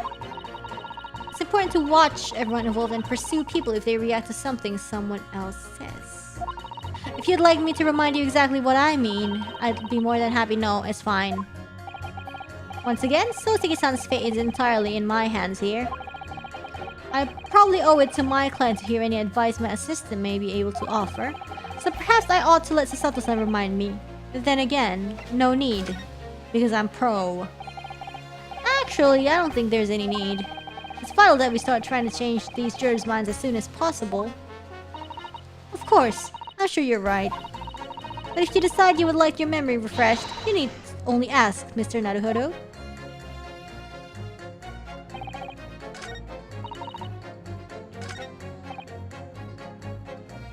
Hold it! Could we please talk about the poison rather than the gas, do you think, sir? Well, if you like. I mean, to be honest, I'd take poison over gas every time. Yeah? Would you? You'd take poison? What I mean is, poison can only poison you. It doesn't explode, does it? Goodness me. What are you talking about? Set him straight, please, lawyer man.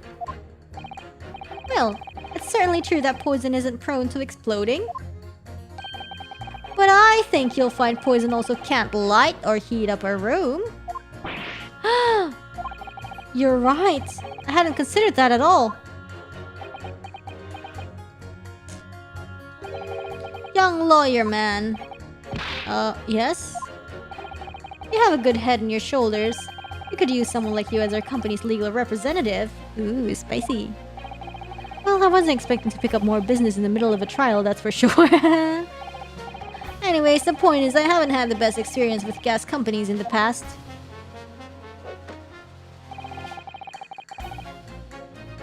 Hold it! Job offer, let's go. We can live in Britain. Get our visa. Can you please refrain from all this talk of gas? There's an all-out attack underway here in case you hadn't noticed, against my company's gas. And I'm supposed to sit here and take it, am I? I don't think so. She's really buzzing now. All I've heard about our wonderful fuel is explosions and poisonings. What about electricity, huh? What about getting electrocuted? What about that? A little explosion here and there is nothing in comparison. Any explosion could hardly be described as nothing, madame. Nevertheless, the theft of your gas is deplorable. My point exactly, but the gas thieves aren't even the worst of our enemies.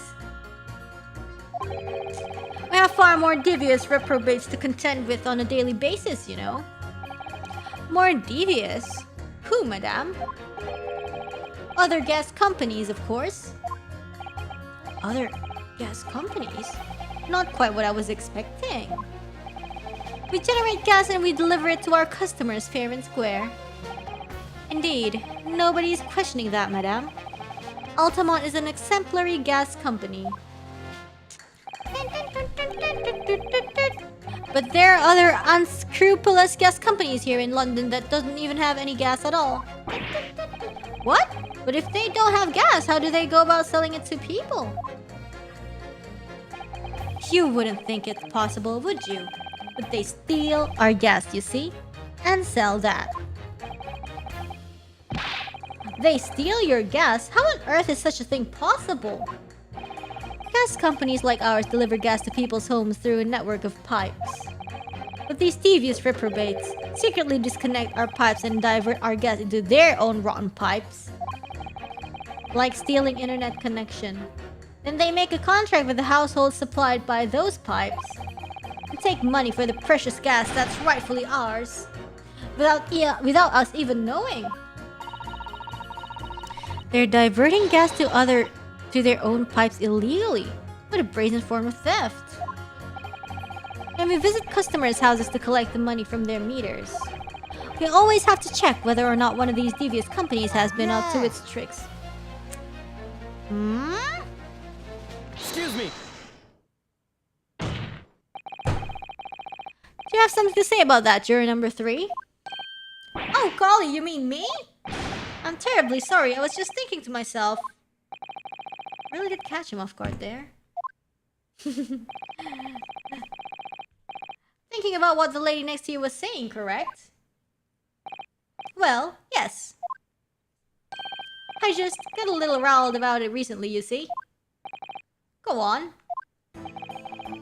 An Altamont gas worker visited my house the other day to investigate the pipe work. We need to ask for your cooperation while we carry out the secret check of your property, sir, the fellow said. So I let him in. And do you know what he did? I'm, afraid I have no idea. Please tell us. He proceeded to take one of my lights off the wall. Then he grabbed the exposed mouth of the pipe and started blowing into it. What? Huh? What do you think you're doing, young man? You're giving away company secrets there. Oh, please. Everybody knows. But it was very nearly the death of me, I can tell you.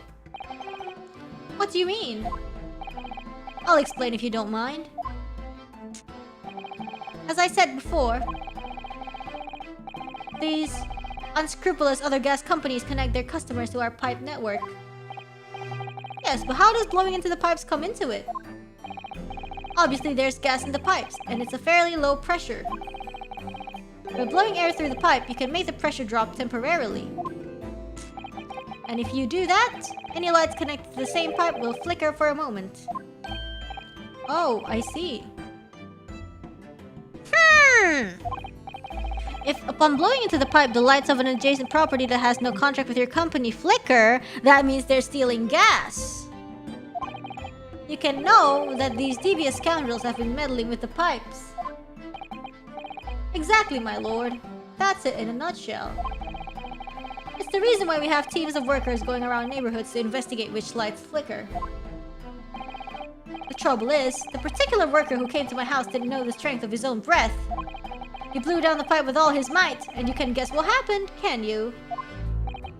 Well, if he blew hard, then... Wait, you mean... That's right, the lights didn't just flicker, they went out. Along with the stove. Gas started pouring into the house. Oof. What a disaster. What? The gas supply must have been interrupted briefly because the man blew too hard, so the flames went out. I see. I'm afraid I yelled at the fellow. Are you trying to kill us all? I said. So by disconnecting a lamp and blowing into the exposed gas pipe, it's possible to extinguish lamps and stove connected to the same network of pipes. And then when the gas starts flowing again, it just suddenly seeps into the room. Mr. Naruhodo, I think perhaps. Yes, this is almost certainly the clue that we've been hoping for. Juror number 3, the defense requests that you amend your statement to include that information. Well, I do. That's our company's secret method of identifying the rogues that try to... Like I said, madame, it's widely known already. Very well, juror number 3, you will amend your statement accordingly. Yes, my lord, although I'm not really sure what the point of all this is.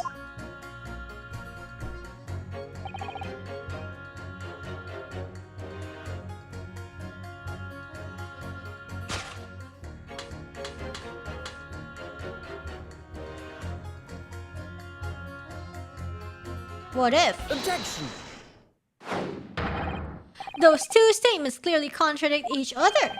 Good gracious! To whose statements do you refer, counsel? Juror number 6, did you hear what juror number 3 just said? What? Yes, of course. I heard him mumbling about something or other. There is another explanation here, I believe. Something beside Mr. Natsume's tea did, in a manner of speaking, past the victim's lips on the night in question. Ooh, what is it? What? What explanation?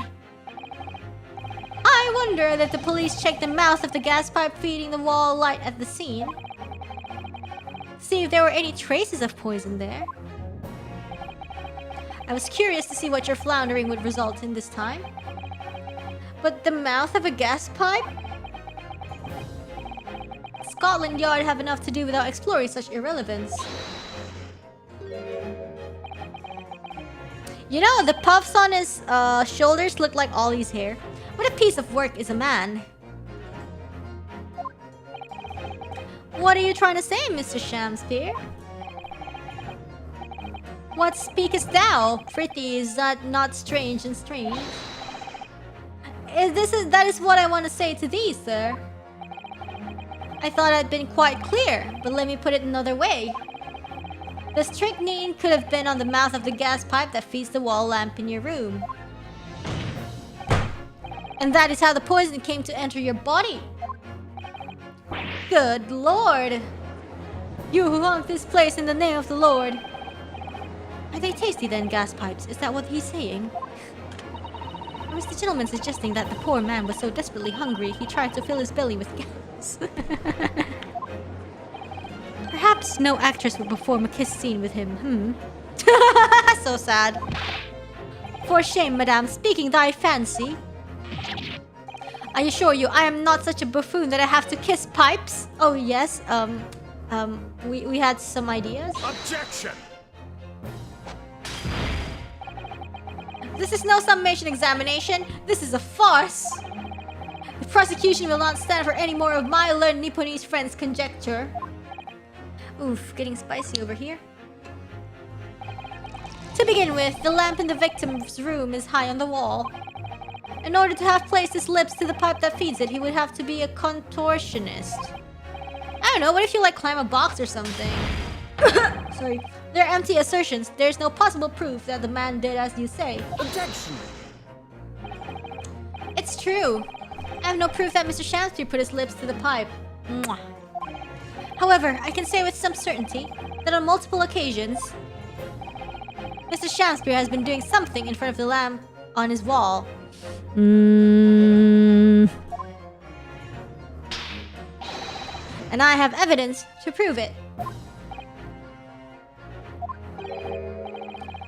Alright, you've got our attention, lad. I'd like to see how you can be so sure of yourself.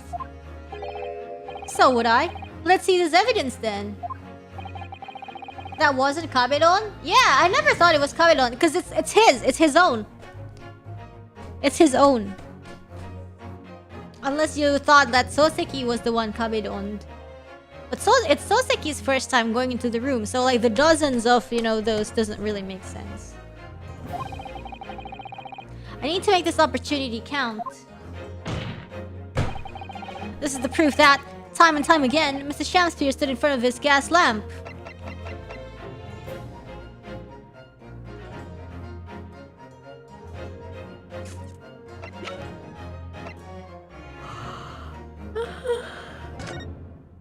See? And right in front of the gas thingy. Take that! What the? These are... Wait, what are they called? Yes, skin prints that were found at the scene. Skin prints, Council? I've never heard of such things.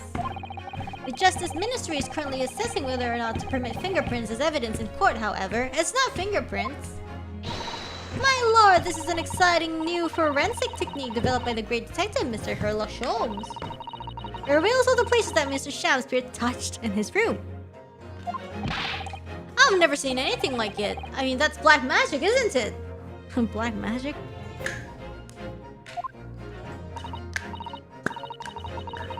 Well, if anyone could invent something like this, it's that great Sholmes fellow, that's for sure. I agree, this month's edition of Engineering Thumbs was quite fascinating. We found skin prints in many places that you would expect. On the table, on the costumes. However, Mr. Shamspeare also appears to have been touching some very unexpected places in his room. For example, here. Around the hanging picture there. Indeed, multiple handprints appear to be visible.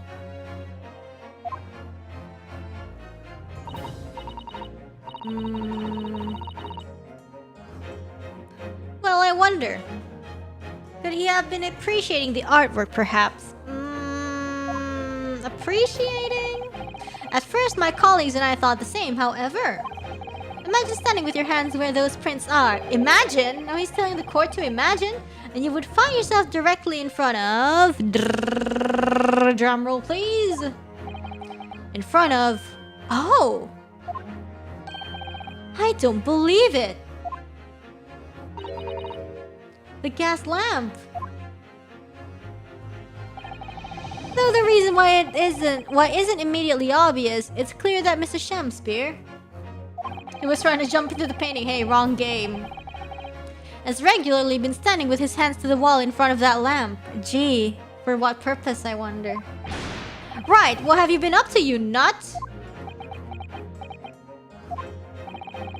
I'd ask the court to recall juror number 4's earlier statement. Me? What did I say? You said that blowing into a gas pipe would make the lights in the entire building flicker. And now, if you'll recall juror number 3's statement... What? Me now? When the gas worker who visited his home blew with too much force into the pipe, it caused all the lights in the gas stove to go out, and gas to start leaking into the rooms. Obviously, the incident was an accident. However, simple fact is...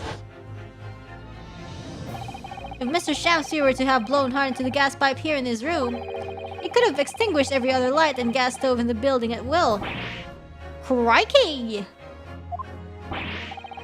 Are you suggesting that the man purposefully caused the gas to...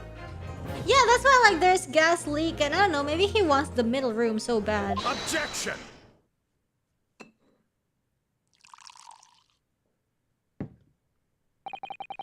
Whilst I acknowledge that the prosecution is required to remain silent during a summation examination. Yeah, that's why shut up. I must toast my learned friend's utter disregard for the letter of the law. What is the meaning of this, Lord Van Zeeks? This curious photograph, or whatever it is, presented by the defense, the so-called skin prints, they are not acceptable in the court because it's yada yada yada yada. Clearly that cannot Clearly that cannot be accepted as any form of usable evidence in this case. But it's an exciting new forensic technique, developed by a great detective. It's nothing. A mere toy developed by an amateur sleuth with too much time on his hands. Are you jealous? The law for thee, but not for me. Certainly, even research of this nature by the esteemed Mr. Sholmes cannot be recognized by the court as formal evidence. Why does he speak so ill of Sholmes, even though they're secretly homies? Hold it! Please, my lord, if I may. Mrs. Sato, it was not the defense's intention to submit the skin prints as formal evidence. We merely wish to present the results of the great detective's investigations of the scene as a tool by which to explain a possibility to the ladies and gentlemen of the jury. And if the trial were to come to an end now, we should never learn the truth behind these mysterious handprints that everyone has now seen. I don't believe we can allow that to happen, and I'm sure the jurors would agree. Speech 1,000.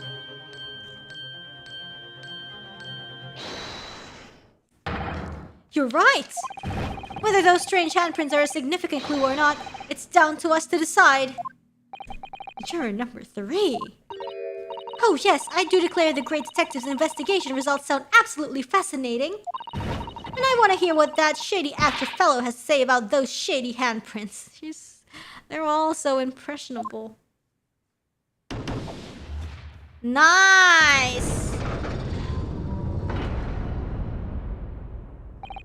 What's the matter with you two? That was foolhardy. Well, I did say it, didn't I? And I don't like to break a promise. No, wait, you heard his lordship. It's not fair to... What?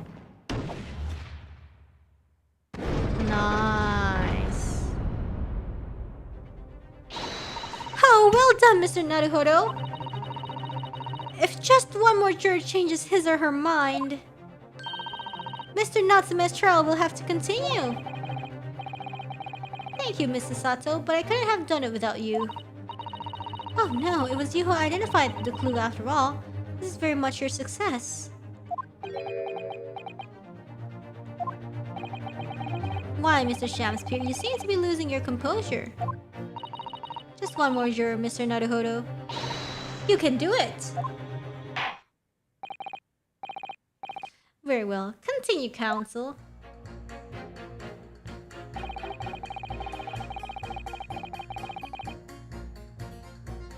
Hold it! All the evidence, you say? That's right, and there's no room for doubt. It's all pointing to that Japanese man with the big mustache. Says the Englishman with the bigger mustache. But the defense just demonstrated another possible explanation for the events on the night in question. What do you make of that? What, your so-called skin prints?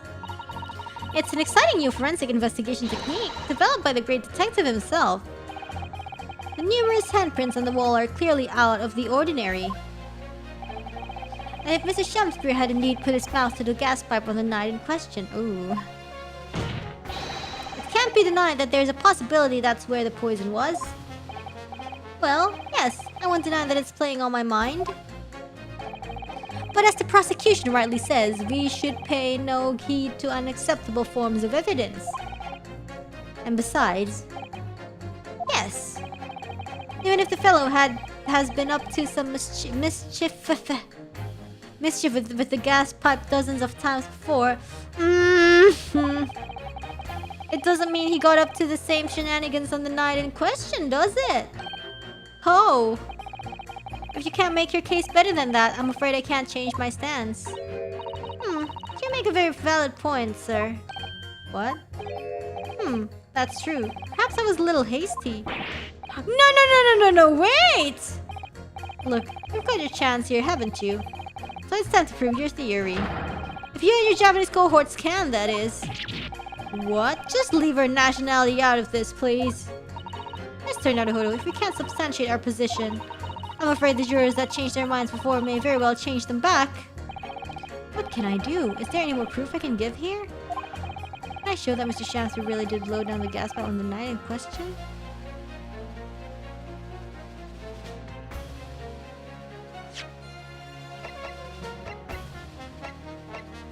Supporting testimony? Is there something written?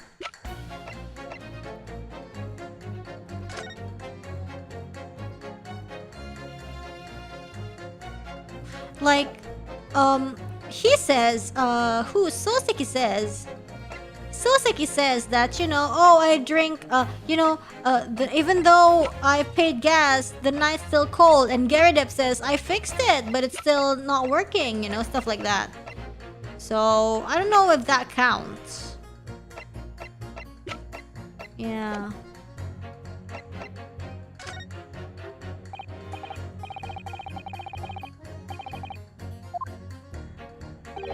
There is witness testimony that substantiates it. What's that? Testimony?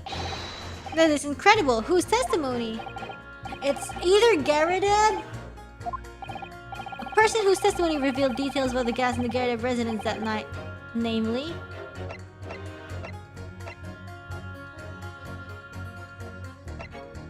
Natsume, probably. It's like, oh, like... something, something, something, something, something. Take that! She's 16? She doesn't look 16.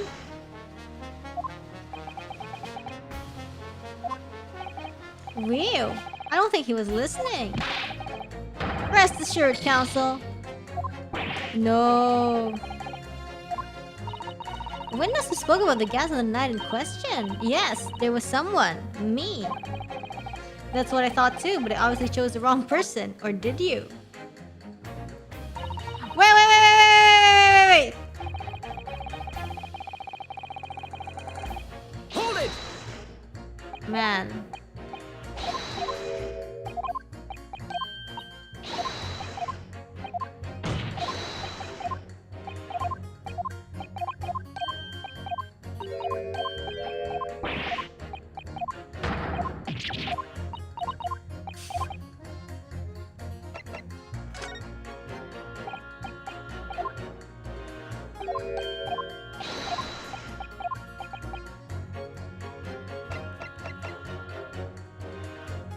It's either him or Natsume. Like, I know he stalks everybody's gas. And this one's like... There's also something. But let's see if it's Natsume. Take that! Obviously, I'm talking about the defendant. Mr. Soseki Natsume himself. The defendant? At the very beginning of the proceedings here in court yesterday, Mr. Natsume said the following. My lodgings, there's been a whole series of strange happenings in my lodgings. Even on that fateful night it happened, when I returned from Mr. Shamspeare's room. I lit my gas stove and climbed into bed, but before long, the stove went out, and somebody tried to kill me. On the night in question, the gas in the defendant's room went out. So I asked the court, was that a mere coinkydink or not? Good golly! So that Shamspeare fellow blew air into the gas pipe to make the man's stove go out on purpose? Now hold your horses there. What would he do that for? He's sweaty. Mr. Foreman! What the? What is it, man? We can't allow judgment to be passed whilst this doubt remains. It's true that I don't have conclusive evidence yet, however. You must surely agree that there is more to this case than meets the eye. I have a feeling that it has something to do with like the guy who died with like the buried treasure or something. And like the fact that he wanted like the middle room. But you know, let's just like that's what I'm thinking right now. Fair enough. Like I said at the outset, I'm a man of logic first and foremost. Whoa, okay.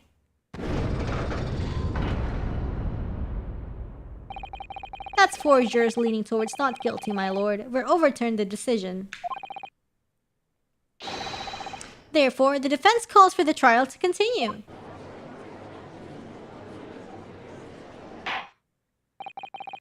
As the defense has rightfully indicated, the summation examination has concluded with the majority of jurors altering their decisions.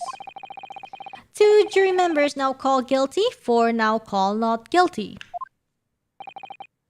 Therefore, the jury's opinion is conflicted, and in accordance with the law of this land, I hereby order the continuation of this trial. Whoa. Mr. William Shamspeare! My lord, how can thy humble Shamspeare serve thee? What say you in response to the various revelations made during the summation examination?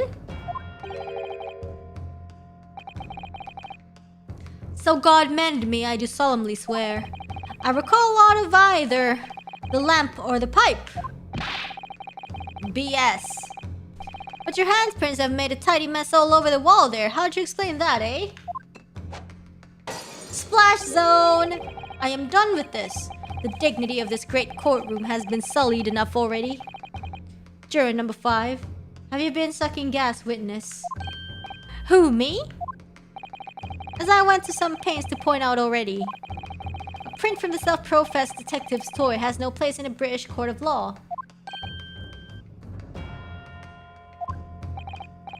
As such, whether or not this man did indeed stand before the gas lamp with his hands against the wall remains, at this time, an established conjecture. You would all do well to remember that. Oh. Objection! Van Zeeks might be the supplier of salt to the wife. But the prosecution must concede that it would be extremely simple to verify. Just order the mouth of the gas pipe feeding that lamp in Mr. Shamspeare's room to be examined. If there are traces of poison there... Objection! What appears to be extremely simple is my Nipponese friend's mind. You'll recall that in order to check for the presence of poison in the tea, some remnants of tea were required. I see. Yes?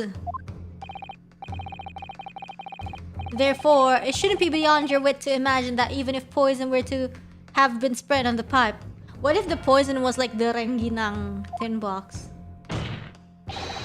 It would have completely evaporated by now, making any analysis impossible, yo. No. In any case, counsel, I fail to see what could possibly have motivated the man to do as you describe. Why on earth would this fellow have wanted to blow air into the gas pipework where he lived?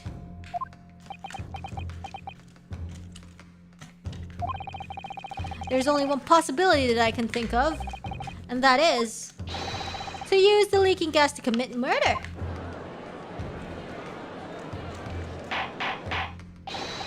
Order! Counsel! Precisely whose life do you propose this man was plotting to end? The answer couldn't be simpler. Now we've unraveled the mystery this far. Mr. Shamster wanted to end the life of... him. Take that! If a gas lamp were to go out, it would be noticed immediately, of course. But a gas stove, on the other hand, could be silently extinguished by the killer without anyone noticing. I live around those parts myself, so I know what it's like. I can tell you, trying to sleep without the stove lit is pretty much suicide. You'd freeze to death in no time. Mr. Garrett, the landlord, has a large fireplace in his part of the residence on the top floor. In other words, it wasn't the landlord, but a fellow lodger whose life Mr. Shamster was trying to end. Outrageous! I'm talking, of course, about the defendant. Good to see that Natsume is still alive, though. Mr. Natsume isn't the villain in this case. He's the victim this man was trying to murder. Good gracious. He has nice legs, though. Objection hearsay. The accused is actually the aggrieved? Interesting. However, the fundamental facts of the case remain unchanged. Namely, that the accused is the aggressor here. What? How can you still claim that? Let us indulge your fancies for a moment and assume that there was indeed poison on the mouth of the gas pipe. The question that then arises is who put it there? Who did put it there? Put what there? The only logical conclusion is that the person responsible... What?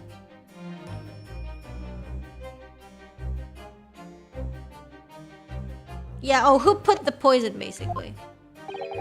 Was aware of this man's trickery with the gas supply and his intent to kill. Oh. Yes, that would indeed seem logical. Who put the poison on the pipe? If the assailant were unaware, how would he or she have known to lace the end of the gas pipe with poison? So now we must ask, how could anyone have known of Mr. Shamspeare's murderous designs? Garrett probably knows. You mean to suggest? Naturally, the sole possible answer to that question couldn't be more obvious. Only the man whose life was being threatened could possibly have known. No, I don't think he knows. I don't think Natsume knows. What? In other words, the person who put the poison in the gas pipe in what was a clear retaliatory attack can only have been the accused, Mr. Soseki Natsume. No? I don't think he knows. Whether Mr. Williams Shamspeare may or may not have contrived to do could be someone who's really into pipes, huh? He was nevertheless the victim of a potentially lethal poison attack. And the only person who could possibly have perpetrated the attack is the accused, Mr. Natsume.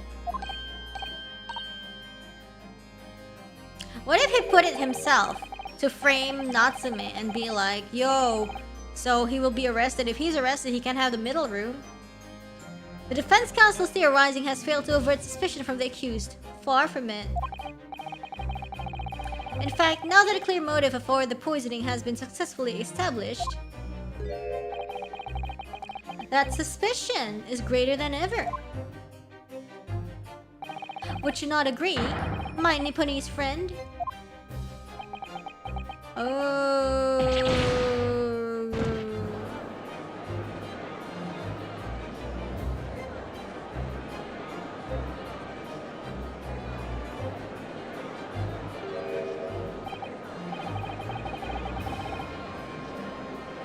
How did he manage to turn that around on me so rapidly? He just has speech 1,000. Mr. Naruhodo, you must respond. I want to see like how old these people are. I can't believe Susato's like 16. I thought she's like probably like 21 or something. Iris is freaking 10. Herlock is 34. Olive is 20. Natsume is 33. Gregson's 44. William is 31. John is 46. Van Zeeks is 32. Wow.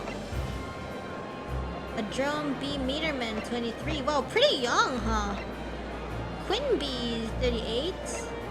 Very ripe age. Duncan Ross is pretty young. Okay. Was just checking their ages.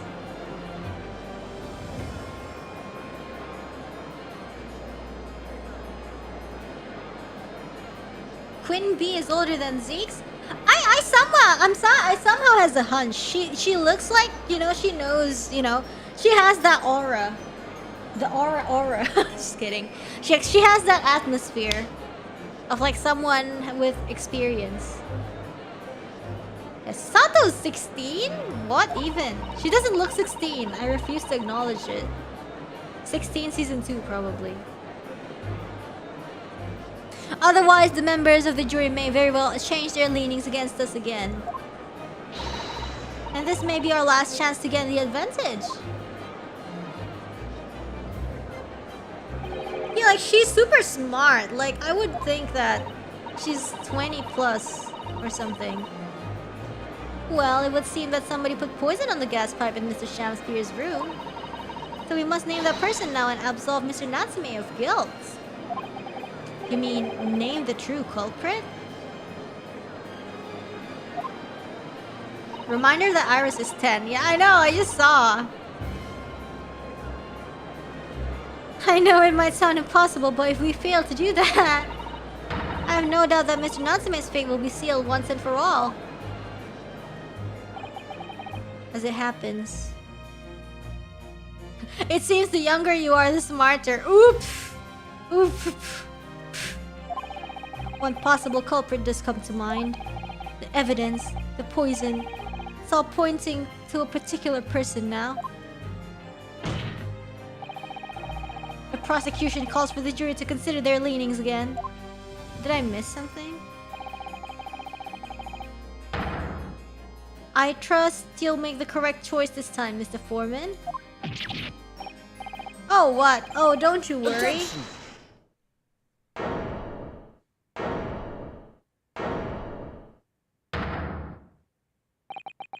There is one other person who I believe could have been involved in all of this.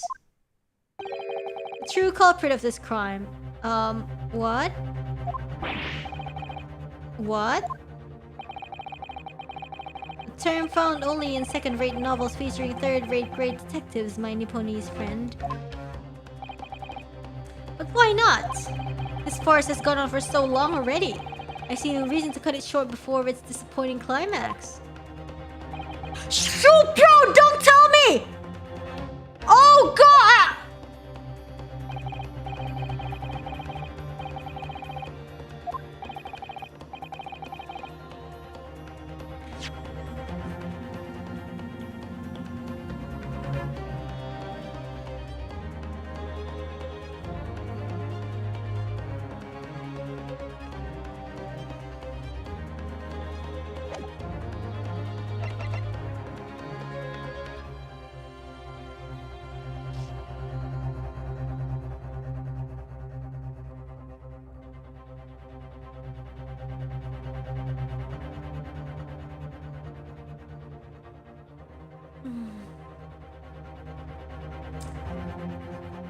I mean, this is the most unexpected one. This is the most unexpected one, and if it's wrong, I'm gonna like point at, you know, maybe himself or something. Take that! The name of the person responsible for the poison that afflicted Mr. Shamsur is, I believe, Miss Olive Green. Miss Olive Green? Miss who?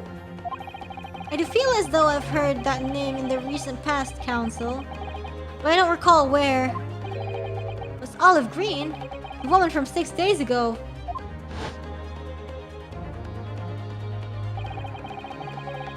The victim in the recent case of stabbing on Briar Road. An incident for which Mr. Natsume was arrested, I hasten to add. Of course, yes, Miss Green. She was left comatose for some 3 days, I believe, but I hear she regained consciousness 2 days ago. And I hardly need remind the court that Mr. Shamspeare's poisoning took place 3 days ago. Given that the woman was lying comatose in a hospital bed at the time, she appears to have a rather fine alibi. True, on the night that the incident occurred, Miss Green was in hospital unconscious. So on the face of it, it would seem that she couldn't possibly be responsible, but still. My colleagues and I visited Miss Green in hospital yesterday. We found her to be in possession of a bottle of poison. Good gracious! She had poison? And there is another fact that links Miss Green to this case as well. The defense requests that she be brought to the witness stand in order to explain the details to the court. Oh my god. Tell me, Mr. Shamspeare. My lord, pray, what be thy bidding? Are you acquainted with Miss Green? Eh? No, never heard of her. Judging by the look on Mr. Shamspeare's face, I think perhaps he genuinely doesn't know her. At least, not by name. As the voice of Her Majesty prosecution here, I adhere to my word. We will see my alert Nipponese friend's farce through to its conclusion. I appreciate that. The prosecution requests a short recess, my lord, in order to subpoena the witness and bring her here. Yes, Miss Olive Green? Indeed, my lord. 1 hour should be sufficient. Very well, I grant the request. Excellent, I hope. The defense has made a most extraordinary accusation, I must say. But at the present time, I feel the prosecution's argument remain largely uncontested. Accordingly, I'm afraid the defendant and his culpability remain the sole subject of this court's attention. Thank you, counsels. We reconvene in 1 hour. You mean 1 week. Court is adjourned.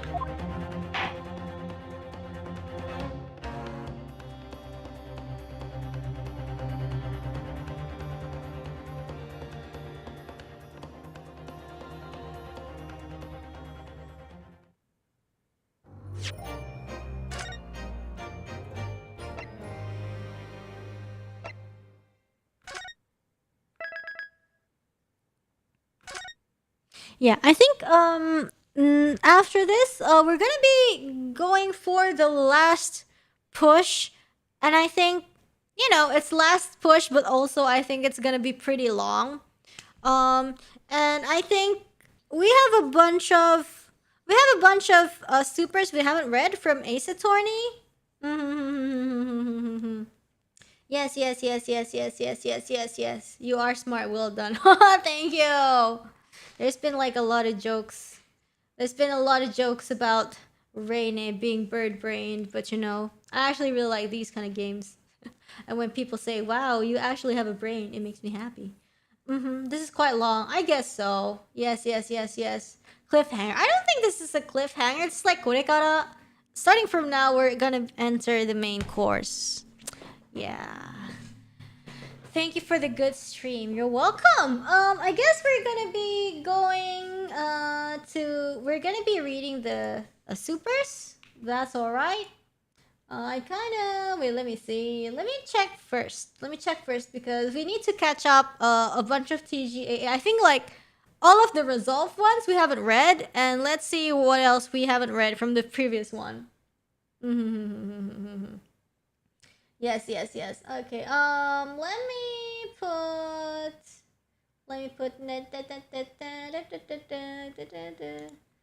me just check out. Let me set up this thing.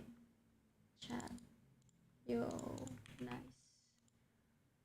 Meow. Crunch punch. It still says crunch punch. Okay, I'm gonna move windows. 1, 2, 1, 2, 1, 2, 3. Go. Hello. Hello, hello. Okay, we can turn this on. We can turn this on. Very nice. Okay. Hello, hello, hello, hello, hello. Hello, hello, hello. I guess we can close the game now. Not gone anymore. Nice, nice, nice, nice, nice. Are you hungry, Rainy? Actually, not really. Not really. Okay, let me check the super chats real quick. Yeah, I feel like this case is pretty interesting. You know, we finally have an idea of what's going on. So spicy. What a spicy stream today. Need some milk. Ooh, ooh, ooh, ooh, ooh. Yeah. It actually didn't really hit me until like, you know, suddenly like, you know, like what was it? Like suddenly Naruhodo was like, "Oh, by the way, the evidence," and I was like, "Wait, what? Like, what is the game thinking? Like, I know something," and then it just hit me like, "Oh shoot, what if?" Because like, you know, the whole poison thing, and then why is Miss Green here if she has nothing to do with anything, right?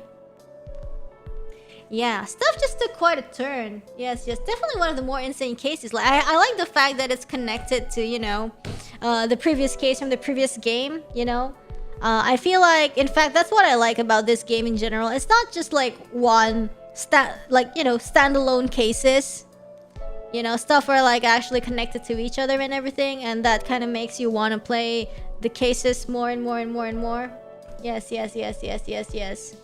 Yeah, so my theory right now is that, you know, it's because that guy's been trying to like poison people in the middle room. Yes. It's nice to have the case and setting up new characters. Yeah, I guess so. You know, they're all familiar characters. I mean, minus the Sham Spear, of course, but the rest, So it's actually pretty nice. I miss Gina, though. I think she's being punished for perjury at the moment. Wait, what? No. Timeline-wise, I don't actually remember. Yes. Especially the jury. Oh, don't get me started on the, yes. Gina's still in jail. Oof.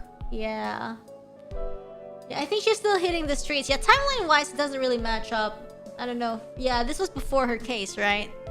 Alright. Yes. This is like a flashback case, like right after that case with, you know, the stabbing case, right? Yep. I got you. Yes, sometimes it gets confusing, but then, you know, you just need like a little refresh of the memory.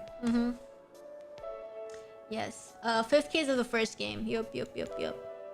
Alright. Let me actually see. Let me actually see. I'm pretty sure I haven't read any of the Resolve Ace Attorneys. But beyond that, I wonder. This case is long but interesting, yeah. Yeah, I guess it's pretty nice to, you know, just like do it at your own pace. I feel like this is a nice time to stop, so I'm gonna stop now so that, you know, maybe next week we can... Whoa, what is that sound? Scary. Sometimes like things creak by itself in my room. Oh no, is this cursed?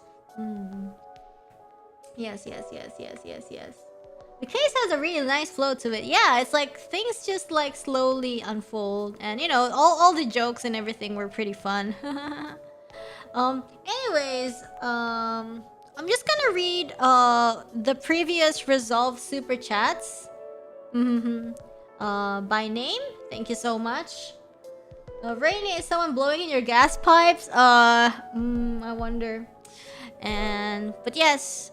I wonder if we read the super chat from the very last episode of Ace Attorney, Great Ace Attorney. I think we did. I think we might have. We should have. We should have. We have. Yeah. We did, right? We did, right? Because it's definitely like, yo, congratulations, we finished everything, right? So it's like, okay, so today I'm just gonna read the supers from TGAA Resolve, and then, you know, if it turns out that we missed something, we can read it. We can read it next time, because, you know, it's better to catch up with some rather than none, I feel like. Oh, we probably did because you were thinking of starting GA that day, but didn't. Ah, I see. We have Anton M. Thank you so much. Wow. We have Narda Peanuts. Thank you so much. We have Franzies. Throw me to the floor, Susato, to fix right themselves. Oh my gosh. We have Law Saying Room. Thank you. For Final Examination Season 10. Yo, thank you. We have Suzushiro, thank you so much. We have Felix Homerson, thank you so much. We have Anton M, thank you so much. Wow. Such a pity that Miss Brett is gone though. Yeah, I almost forgot that happened. You might want to check if there's some rodents there in your lodgings. Oof, I guess so.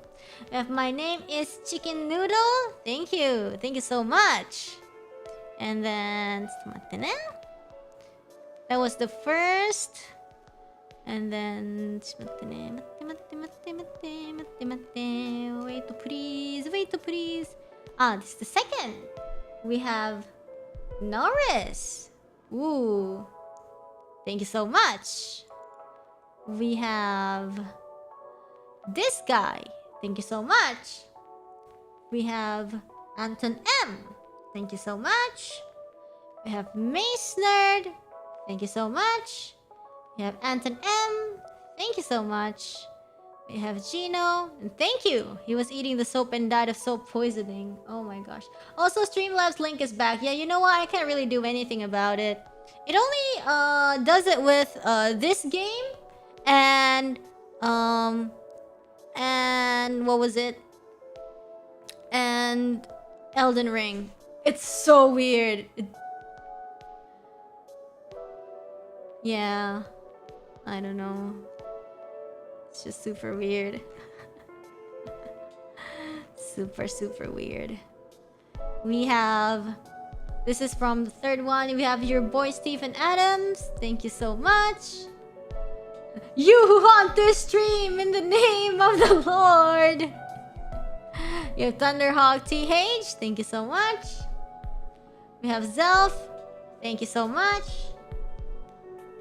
We have Zach A. Thank you so much. And we have Anton M. Thank you so much. Yeah, I felt kind of bad because I could only do like an hour of stream last time. But yeah, I did my best. I did my best. And now we had, you know, a normal gameplay. So that's pretty cool, right? Has anyone from the management talked to YouTube of this issue? Yes. We talked about it once. And then I guess we're trying to... Because apparently it's not fixed. So maybe I would want to like ask YouTube-kun again. Yes. そうだな。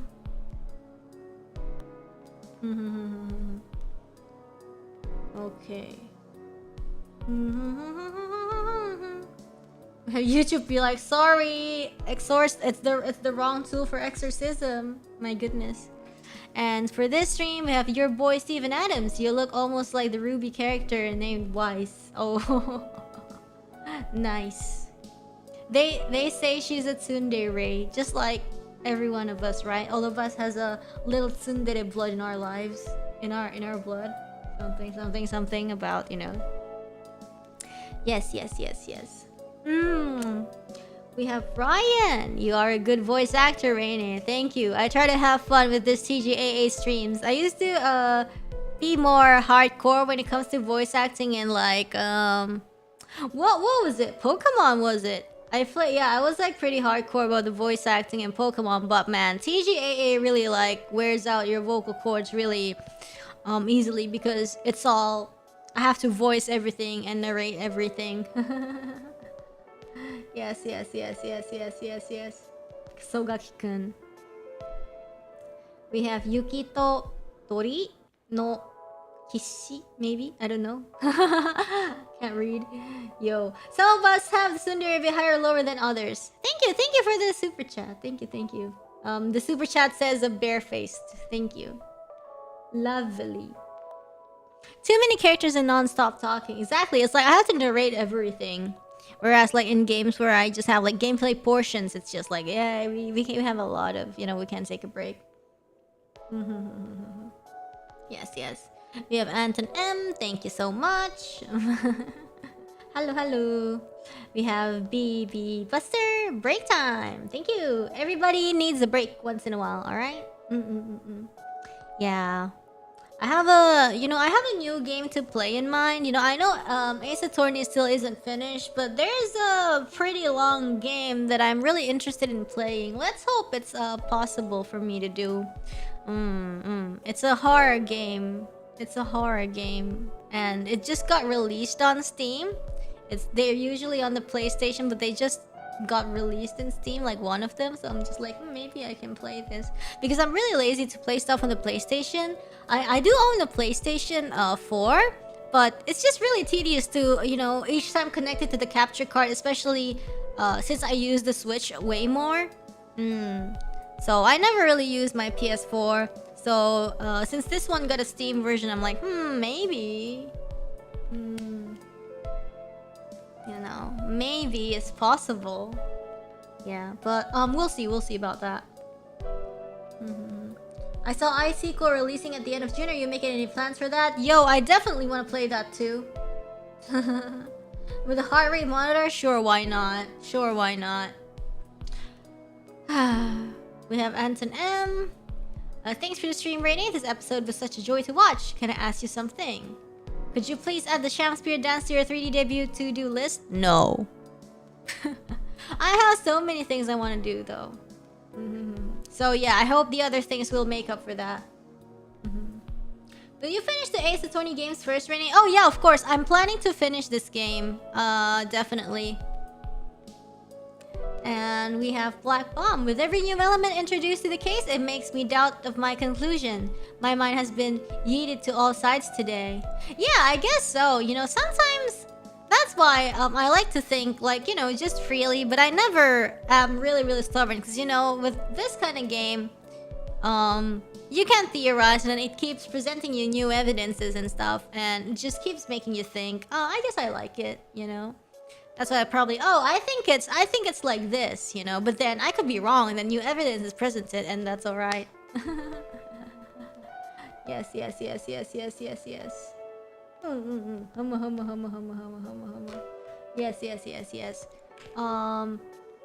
And then, yeah, I guess we're just gonna, I don't know.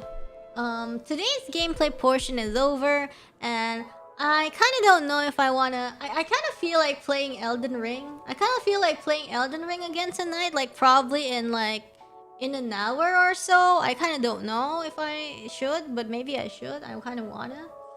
The old man is so sus. Why is he on every jury? Yeah, he's always there. But voice acting him is pretty fun, though. Yes. Yeah, so maybe I won't really talk too much because I want to prepare for a stream, and stream's probably gonna like, you know, be another few hours. So yes, thank you so much guys for watching Ace Attorney today. It has been fun. We finally are getting closer to the truth of this case somewhat. I don't know, we're just getting into the main course, but I'm really excited for it, and let's continue next week, right? Reine, it's May already, nothing to say. It's not May yet in most of ID, I guess. Yes. Thank you. Alright, I'll see you guys soon, probably. I just slept for like so long, so I might be able to be awake for like another few more hours. And you know, we'll just take it easy. I don't know what we can do. Something. Yeah. Thank you so much, guys, and I'll see you soon. Okay? Terima kasih sepertinya. Thank you very much for your attention. Salam merakyat, everybody. Bye-bye. Bye-bye, everybody.